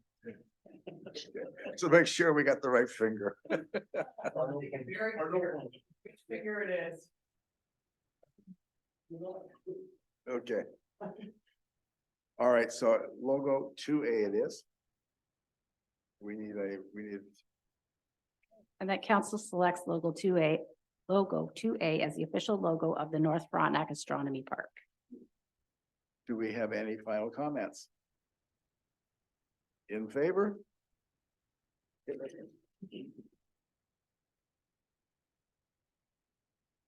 I do? All right. So, four-wheel drive backhoe loader? Moved by Counselor Fowler, seconded by Counselor Hudel. Be it resolved that council receives for information the Public Works Manager's administrative report entitled Update regarding RFP 2023-04 four-wheel drive backhoe loader 2023 model year. And the council approves awarding the tender at a maximum price of $203,540.35, including non-recoverable HST. And the council instructs the treasurer to take the additional cost from the Road Sustainability Tangible Capital Asset Reserve Fund. Any comments? What is the additional cost over what the budget was? Or do you know what the additional cost was over the original budget figure? Yeah, just, I guess I could read it back in the back. Okay, that's not bad in this day and age. Okay, I forgot what the comment said, Darwin, sorry. what about $9,000? Well, Mine was just the basic backhoe, and then with the attachments, I think it's 23,000. over budget, 9,243.07. Oh, Sorry, sorry, so the 9,443.07 was the base unit without accessories. And then with the options I've included, it's 23,540 over the approved budget. And there was another bid.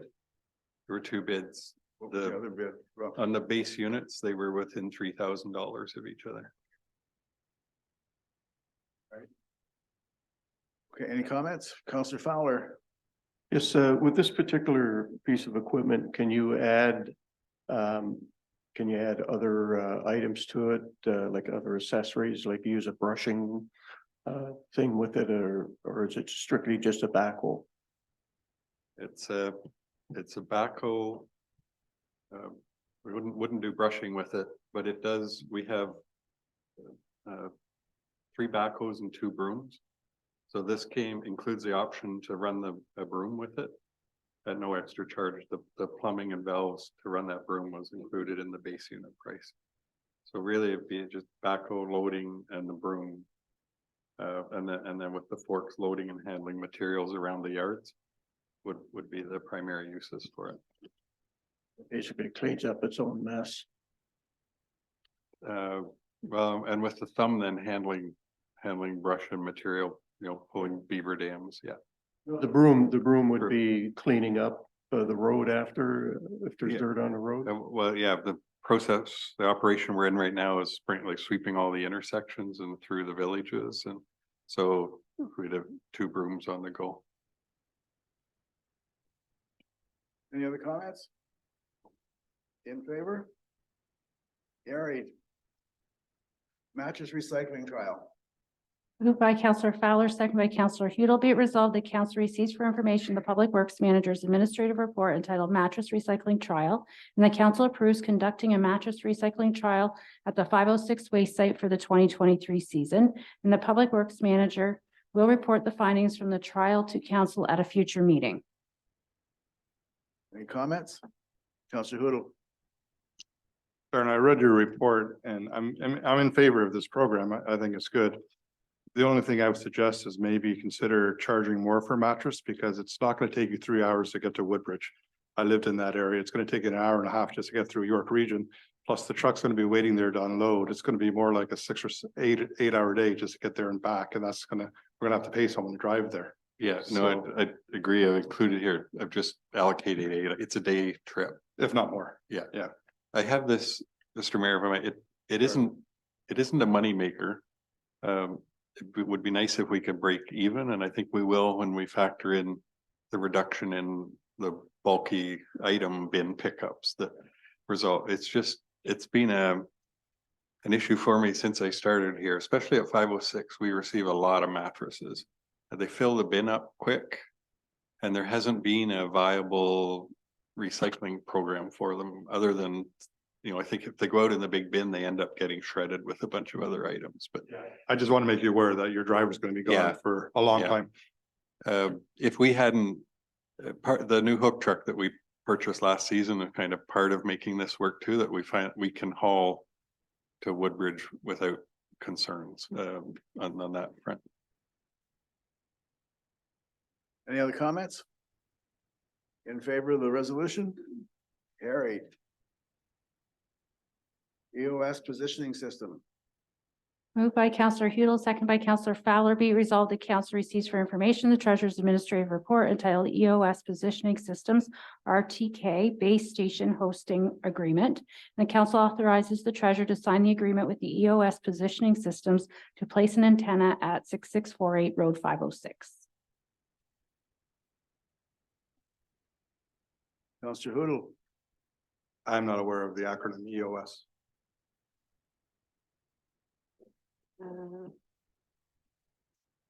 Or it's the name of the company. So what happens is they have the software and the devices that helps with sort of surveying type items. So the conservation authorities use it quite a bit. So I'm not really techie on the surveying thing, but it's sort of like within milliseconds. So it means that their measurements are much more precise. So it is a fairly used system within the conservation. So the authorities. EOS is not the technology, it's just the name No, of the it's the company. name of the company, Okay, yes. thank you.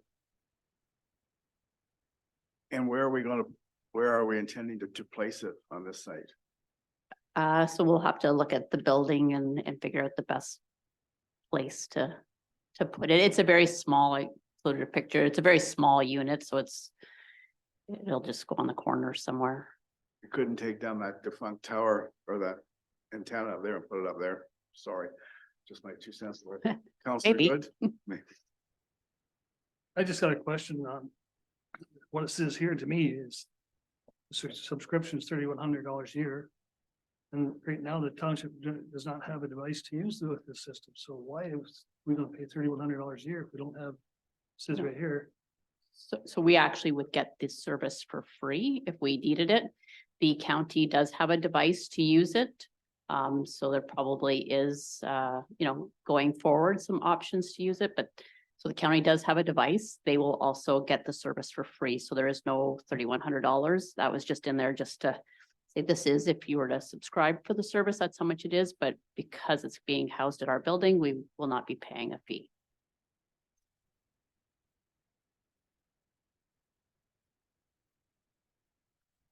Final comments?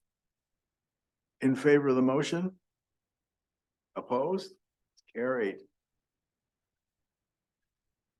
We have a presentation from Dimitri Karlovic from the county on the changes to the provincial policy statement and the planning act. Sarah?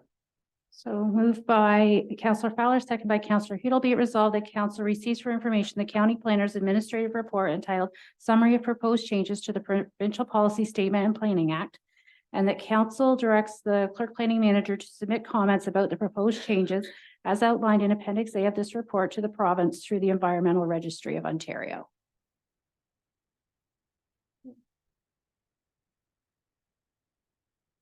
So basically what some of this is, I've had the privilege of listening to Dimitri talk about this in much more detail in there.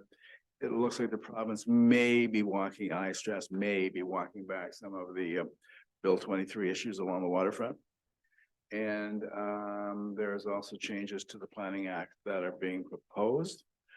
It's not going to impact us substantially compared to the other, like South Frontenac, but they could have some impact. So, you know, it's just saying we support this approach. Any comments? In favor? Deputy Mayor, you have a. I was gonna ask if Dimitri had a short presentation to give us first or not. Through the mayor, I don't have a presentation. I could provide an overview of the report and what changes are anticipated to impact the township if you wish. But I don't have a formal presentation that has slides or anything like that I can include. So just let me know if you want me to go over the report and I can certainly do that. If you can keep it under 2 or 3 minutes, I'd be happy to hear it. The original presentation was about 20. So. For sure, I will keep it very brief. So there are 2 changes primarily that the province is seeking input on. Number 1 is being changes to replace the provincial policy statement and also changes to amend the Planning Act through Bill 97. So the provincial policy statement is the overarching policy document that all township official plans as well as planning decisions must conform to. So they essentially create the base or the minimum level of consideration on any type of planning matter. So there are going to be some significant changes to the PPS, but a lot of those are more geared towards larger urban municipalities. And the changes to the PPS are going to be quite limited on their impacts to the township of North Frontenac. So one of the things that I wanted to highlight was the fact that there are a number of categories in the PPS that talk about the various policies related to the things that we need to look at as planners, as well as township council when decisions are made on planning matters. One of those is natural heritage, and the provincial planning statement, which is now what it's going to be called, actually did not have any natural heritage policies included in it at this time. So the province is looking at revising the PPS, but they have not included any policies with respect to natural heritage. So we're not sure what those policies are going to look like in the future. It will be addressed by the province sometime later through a different Environmental Registry of Ontario posting. And at that point, we will bring that information to council to provide some more information and then potentially provide feedback if we deem that feedback is necessary. Another area of changes includes settlement area expansions. Usually that was done through what are called municipal comprehensive reviews. And that's where all the planning documents and background documents were essentially reviewed at the exact same time in consideration of the expansion of a settlement area. That concept, the MCR concept, has now been removed from the provincial policy statement. And basically, the signal is now that settlement area expansions can take place at any time through an official plan amendment with some consideration of what things need to be considered when settlement area expansions are proposed through an official plan amendment. However, those policies in the statement are should policies and not shall policies. So on the ground, in North Frontenac, I think this is going to provide more staff feel that it's going to provide more flexibility to settlement area expansions. But again, the MCR concept is a lot more relevant to larger municipalities that have to consider intensification targets, employment projections, infrastructure development, especially when it comes to servicing of water and wastewater, as well as other growth type of factors. I think we're a little bit more flexible in the rural area as we don't have to significantly look at those intensification targets that are put out by the province. There's also been some wording changes to affordable housing. So The new PPS removes the references to affordable housing or housing that's affordable to income households, low or moderate income households. And then it now appears that it will be more in line with other regulations that speak to market value of a unit rather than the income of the occupant. So it seems like the PPS is starting to frame affordability as based on the relative price of the unit relative to its surroundings rather than the income of the occupants of the unit, which, as your mayor pointed out in the county meeting, that if you are surrounded by very expensive homes, although your home could be cost slightly less, it may be considered affordable housing, although out of reach for many people in this province. With respect to Bill 97, one of the major changes was respect to reinstating site plan control. So under Bill 23, the province removed the township's ability to regulate residential developments that contain 10 or fewer residential units from site plan control. And site plan control is a tool that's used to reduce conflict between uses, and it allows staff and the township to carefully consider issues such as vegetation retention, parking locations, snow storage, storage of garbage facilities, landscaping, stuff like that. The Bill 97 is now looking to reinstate site plan control for residential developments that contain 10 or fewer units, but within prescribed areas. One of those prescribed areas is within 120 meters or about 400 feet of a water body, which is very relevant to the township of North Frontenac. So accordingly, we have prepared a response to this ERO posting that essentially states that the council and town and planning staff are in support of reinstating site plan control to help manage the shoreline developments within our jurisdiction. In addition to that response, we're also asking the province to carefully consider additional residential units on the water body as they move forward with their housing mandate, because developments on the waterfront have different technical challenges than residential developments on inland parcels. So that's really the really a high-level overview of some of the more relevant things that will impact and some of the more relevant changes that will impact North Frontenac. But if there's any other specific questions that you have regarding the contents of the report or anything else related to these changes, I'm happy to discuss them. Thank you. Councillor Fowler. Yes, thanks for your presentation, Dimitri. Regarding item number 3, the natural heritage, how does that affect in the interim before, you know, we aren't using the we aren't using the Mississippi Valley Conservation Authority for those purposes? How do we handle those issues that come up until this is solved? It's put on the shelf, or they're going to talk about it and give it to us at a later date. How does the planning committee handle those problems? So thank you for the question, and through the mayor, I'm not quite sure exactly how that will impact it. It's suspected that those natural heritage policies will be brought forward for comments before this new statement is in effect. So this new statement is not yet in effect. The province is just seeking input on the changes to the statement.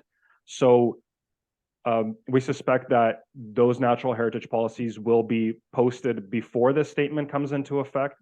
However, at this point, it's not clear right now, but I could tell you that we have been working with planning staff from adjacent municipalities all around in Ontario, especially in the rural section of Ontario, to figure out what these changes in the PPS mean and how best we can go about implementing them. So the short answer to your question is, I'm not quite sure exactly how this will impact it, but we suspect that those natural heritage policies will be brought forward into consultation before this statement comes into effect. Thank you. Anyone else? All in favor? Carried. Emergency Response Plan, Annual Compliance Report. Moved by Counselor Regent, seconded by Counselor Good. Be it resolved that council receives for information the Director of Emergency Services Fire Chief's Administrative Report entitled Emergency Response Plan Annual Compliance Report 2022. Any comments, questions? In favor? Carried. External committees. Moved by Counselor Regent, seconded by Counselor Good. Be it resolved that council receives for information the minutes of a meeting of the Committee of Adjustment Planning Advisory Committee dated February 27th, 2023. Any comments? In favor? Carried.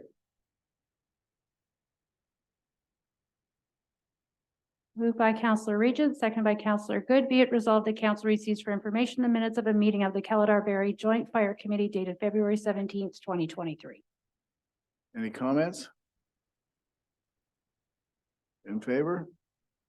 Carried. Joint Health and Safety Committee. Moved by Counselor Regent, seconded by Counselor Good. Be it resolved that council receives for information the notes of a meeting of the Joint Health and Safety Committee dated May 9th, 2023. Comments? In favor? Carried.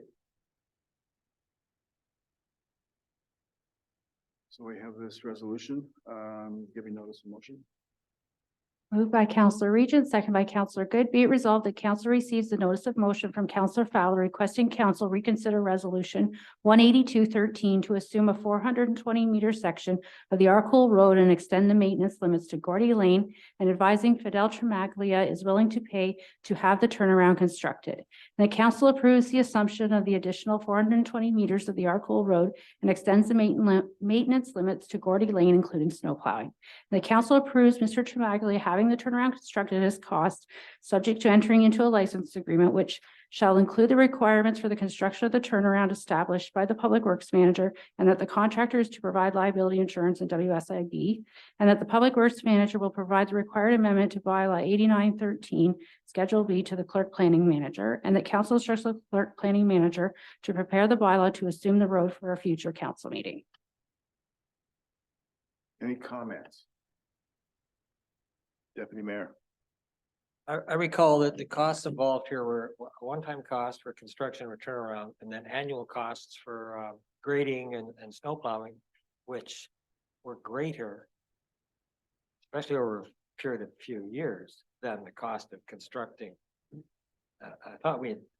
I certainly made the decision to vote against this on the basis of the annual costs. That hasn't changed.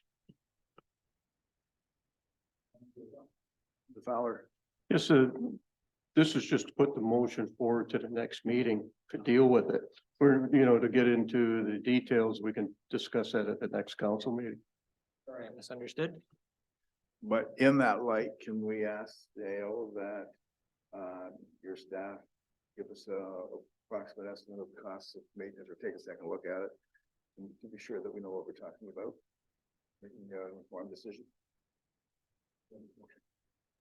Any other comments on this motion? In favor? Opposed? Carried.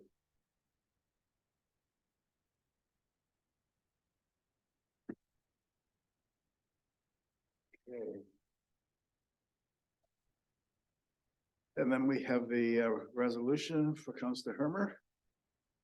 Moved by Counselor Regent, seconded by Counselor Good. Be it resolved that council approves of a dedication for the late Jerry Martin, former councillor and deputy mayor, for his public service, and the council instructs the CAO to.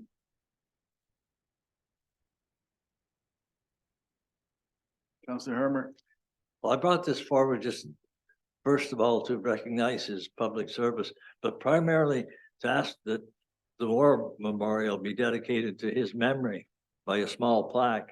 And for the new people on council that don't realize it, this was an initiative by Jerry Martin himself, and he saw this project right through from beginning to end.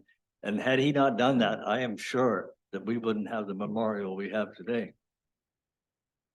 Any other comments? When this thing started, couple meetings ago, we asked staff to come back with a dedication policy or guidelines that we could use. And it came back more related to the council members, and we tend to focus on that, and we defeated that motion. So just to put this in contact, this is up and above it. This is a specific item, but doesn't mention the war memorial.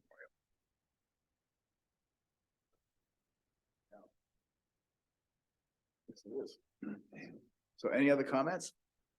Deputy Mayor? Yeah, I'd be in favor of putting a plaque.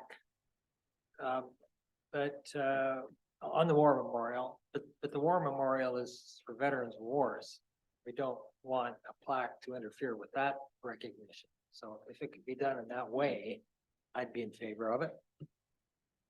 Councillor Hoodle? The other concern I have is, and what Jerry did was awesome, there's no question about that.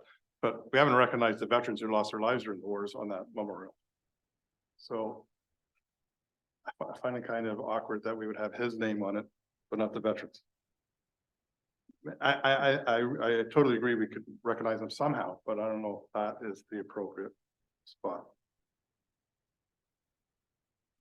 Well, I think it's appropriate because if you look back at previous things that have happened, when this council chamber was erected, council took it upon themselves to be recognized by a plaque.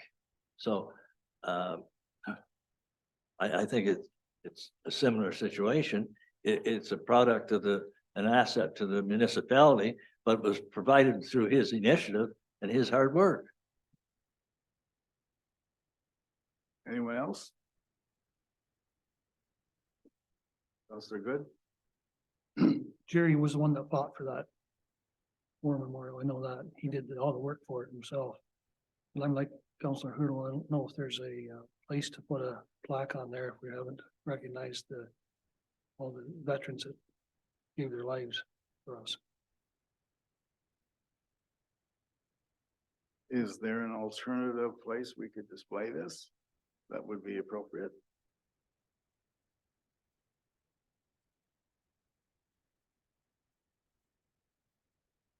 The other option is we could defer this motion, a resolution to the next meeting, and we could all take a look at the site and say, what do we think? So we can discuss it. This is CEO. Why don't we have the manager of community development? She could do up a report and bring back some recommendations for the next meeting for us to consider, if that's what you'd like. Councillor Fowler, then Councillor Hoodle. This is supposed to go to the next meeting, isn't it? This discussion? No, Or is it? this one. Okay, I just want to be clear on that. I know Jerry Martin did a lot of good work for the township, and if there is a way to attach a plaque to the memorial itself, maybe not on the front, but on the side or something like that, is that possible? CEO. So there's the stones, well, I don't know if we call it stone. I mean, that's at the bottom, right? So you've got the memorial, and at the bottom, you have that nice stone with nothing on it. So I mean, potentially a plaque could go on that, it designate, so a small plaque, saying that whatever you just want on the plaque, if that's what you want, or we can have Brooke can bring back a report, either way, whichever, with recommendations, whichever you prefer. I like the idea of having a Sorry, plaque. sorry, Councillor Fowler. Councillor Hoodle, that's the floor. Maybe we could ask, maybe you could ask Brooke to see if there's any other cenotaphs that have that sort of a dedication to someone who started it. I just don't know the protocol. That's the only reason I'm questioning it. If there's a protocol for these things that have other people's names on it besides the people who gave their lives. We can absolutely do that research. I can reach out to our local Legion as well and just kind of inquire about the etiquette and. That'd be a great idea. Okay, so we are changing the resolution to whenever Tara gets it written.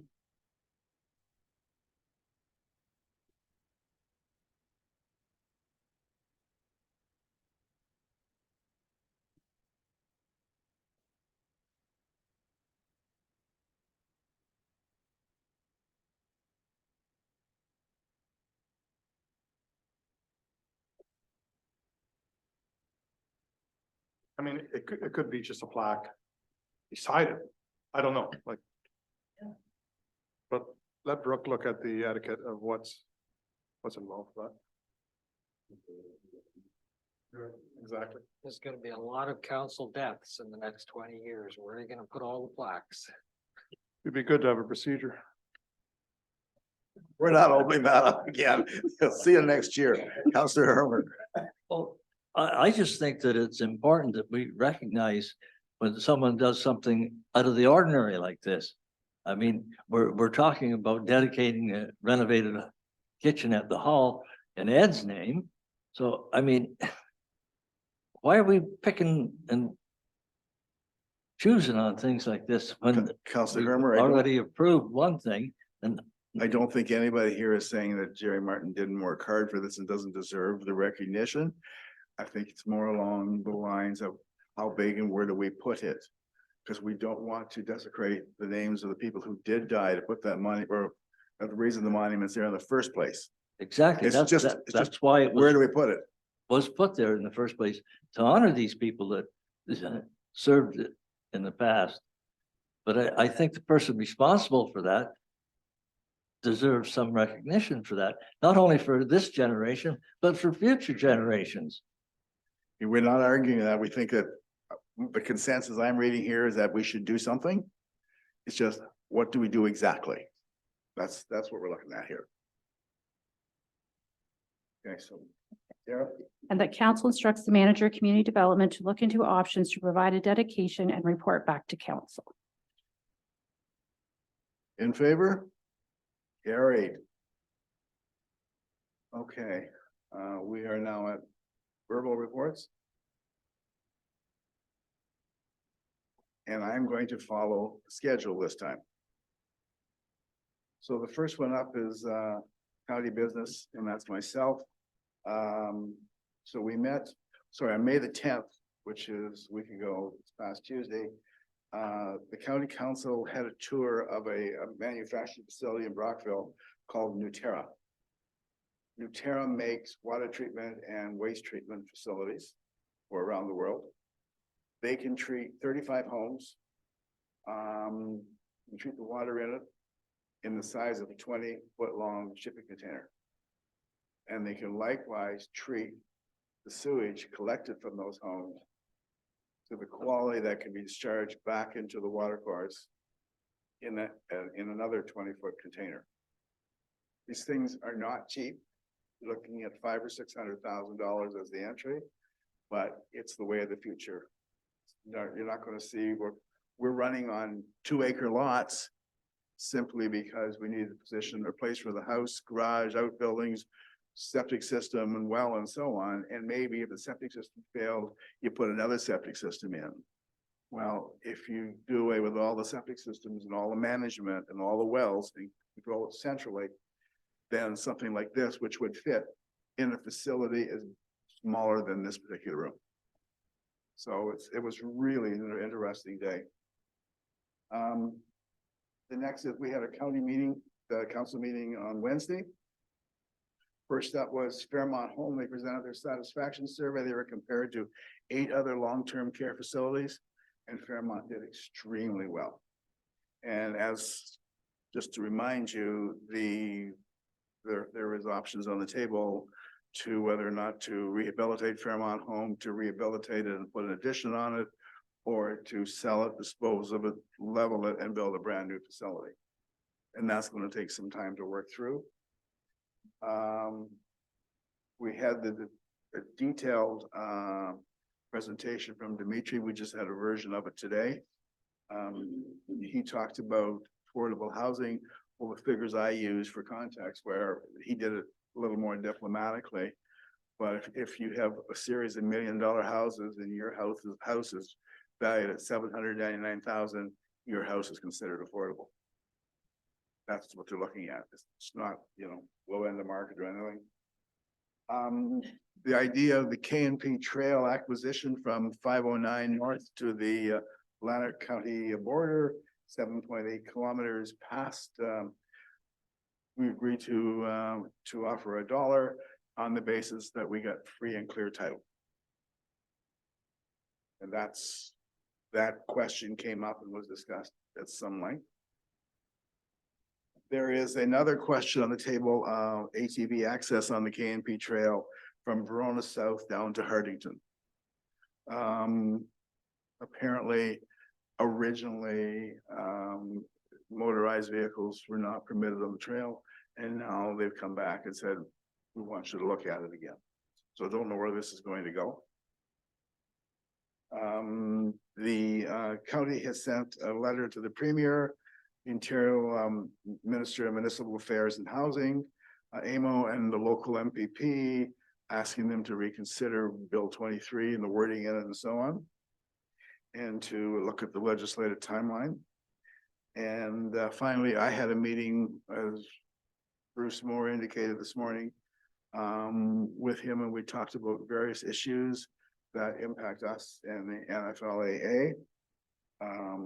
It was a good meeting, and I will circulate the notes from that particular meeting to you. And of course, the topic will have my initials, so there you go. So Councillor Good? Anything to report? Sorry. Just finished up a few more short road allowances and hand them in. I got 2 more left to do on Palmerston Lake, but they're boat access, so I gotta figure out how to get out there. Maybe talk to Brooke about canoe. Do we have an edit? Councillor Regent? So we're due for a meeting at Lakelands probably the end of June. So nothing particularly different since then. And I will be at the Shabamika Cottage Association meeting tomorrow morning, on behalf of Wayne and myself. I will be there as well. Councillor Hoodle? We had a MVCA board meeting on May 8th.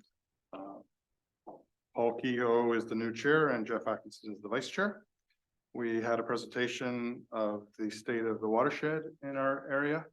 As you can imagine, the water was quite high this year, but it's starting to go down, and the long-term forecast is a normal summer. So they're not predicting any flooding. It was interesting though at the meeting that Sally brought up the fact that in the near future, we will be having to look at more reservoirs or how we're going to control the water levels in the area, because that's, as we all know, 25-year storms are now 3-year storms, and so have to look at that. The MVCA received a $180,000 grant to put towards capital projects, which is a good news story. And June 12th, there's a watershed tour, so all the board members are going on this tour, and they're also inviting all councillors. So if you'd like to attend that, you'll be getting an invitation. I'm not exactly sure what area they're doing this year, but I believe it includes Wheeler's Pancake House for breakfast or lunch. So there you go. Good. Just on this, Eurasian milfoil is a big issue. We don't know how to eradicate it. We have done some with Malcolm Lake, and apparently it's all back. So I have asked Roy or Councillor Hoodle, because he is the representative to the MVCA for us, to become the most informed of all of us about the Eurasian milfoil issue, and if there's any, advancements in treatment and so on. I figured he would know, he would learn more about it because of the MVCA connection than any of us would. So just so you know. Councillor Hermer? Nothing to report. Councillor Fowler? Yes, thank you. Eastern Ontario Trails Alliance, we had a meeting on May 11th. They sent a letter, they're going to send a letter rather to Frontenac County as an offer of assistance for management of the KNP Trail. Whether the county accepts it or not, it may be another thing. Also, just regarding the county business, a little bit, they did give us an update on the renovations of the county facility. It's going along quite well. There are some little problems, but, and they have to make adjustments to the county facility to accommodate everybody that they can. Regarding salt, May 26th is our next presentation at Snow Road at the hall. And the topic is going to be about ticks, and it's going to be put on by the health unit. As far as Lake Association, I have nothing new there. And as far as North Frontenac Trails Enhancement, I have nothing there.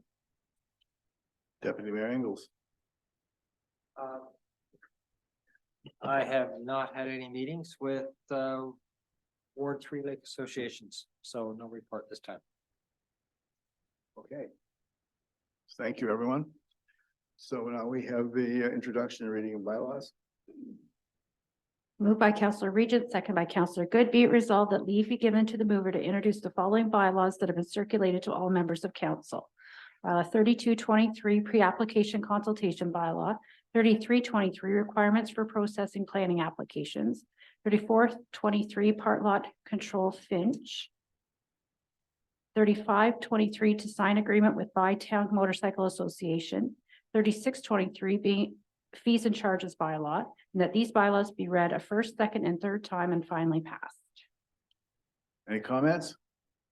In favor? Opposed? Carried. At this point, we have the item public forum. Is any members of the public, either in the chamber or online, who wish to make a comment about the items we've discussed today? Any members of the public wish to speak, please use the raise hand feature.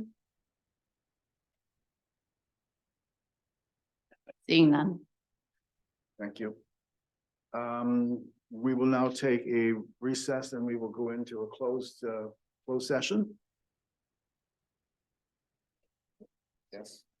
Moved by Counselor Regent, second by Counselor Good. Be it resolved that council retires to closed session at 12:02 PM to adopt minutes of a meeting dated April 28th, 2023. Consider advice that is subject to solicitor-client privilege, including communications necessary for that purpose with respect to a confidential complaint, and to discuss a proposed or pending acquisition of land by the municipality, specifically with regards to seniors housing.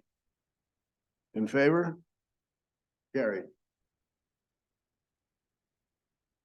So let's take a 5-minute, just 5-minute break.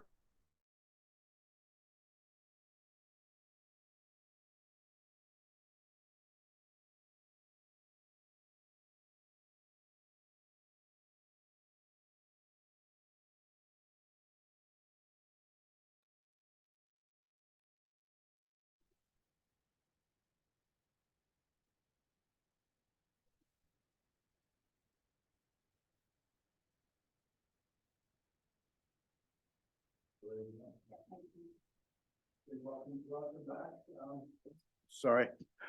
Welcome back. We're back into an open session of council. We're rising report from the closed session. We adopted the minutes of a previous meeting.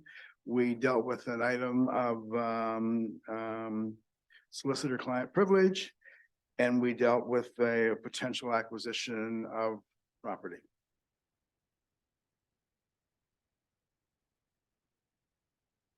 Okay. Confirmatory bylaw. Moved by Counselor Regent, second by Counselor Ingalls. Be it resolved that bylaw 3723, being a bylaw to confirm all actions and proceedings of council for its regular meeting held May 19th, 2023, be read a first, second, and third time and finally passed. In favor? Carried. Adjournment. Moved by Counselor Regent, seconded by Deputy Mayor Ingles. Be it resolved, the council adjourns the meeting at 1:06 PM until June 9th, 2023, or at the call of the chair. In favor? Carried.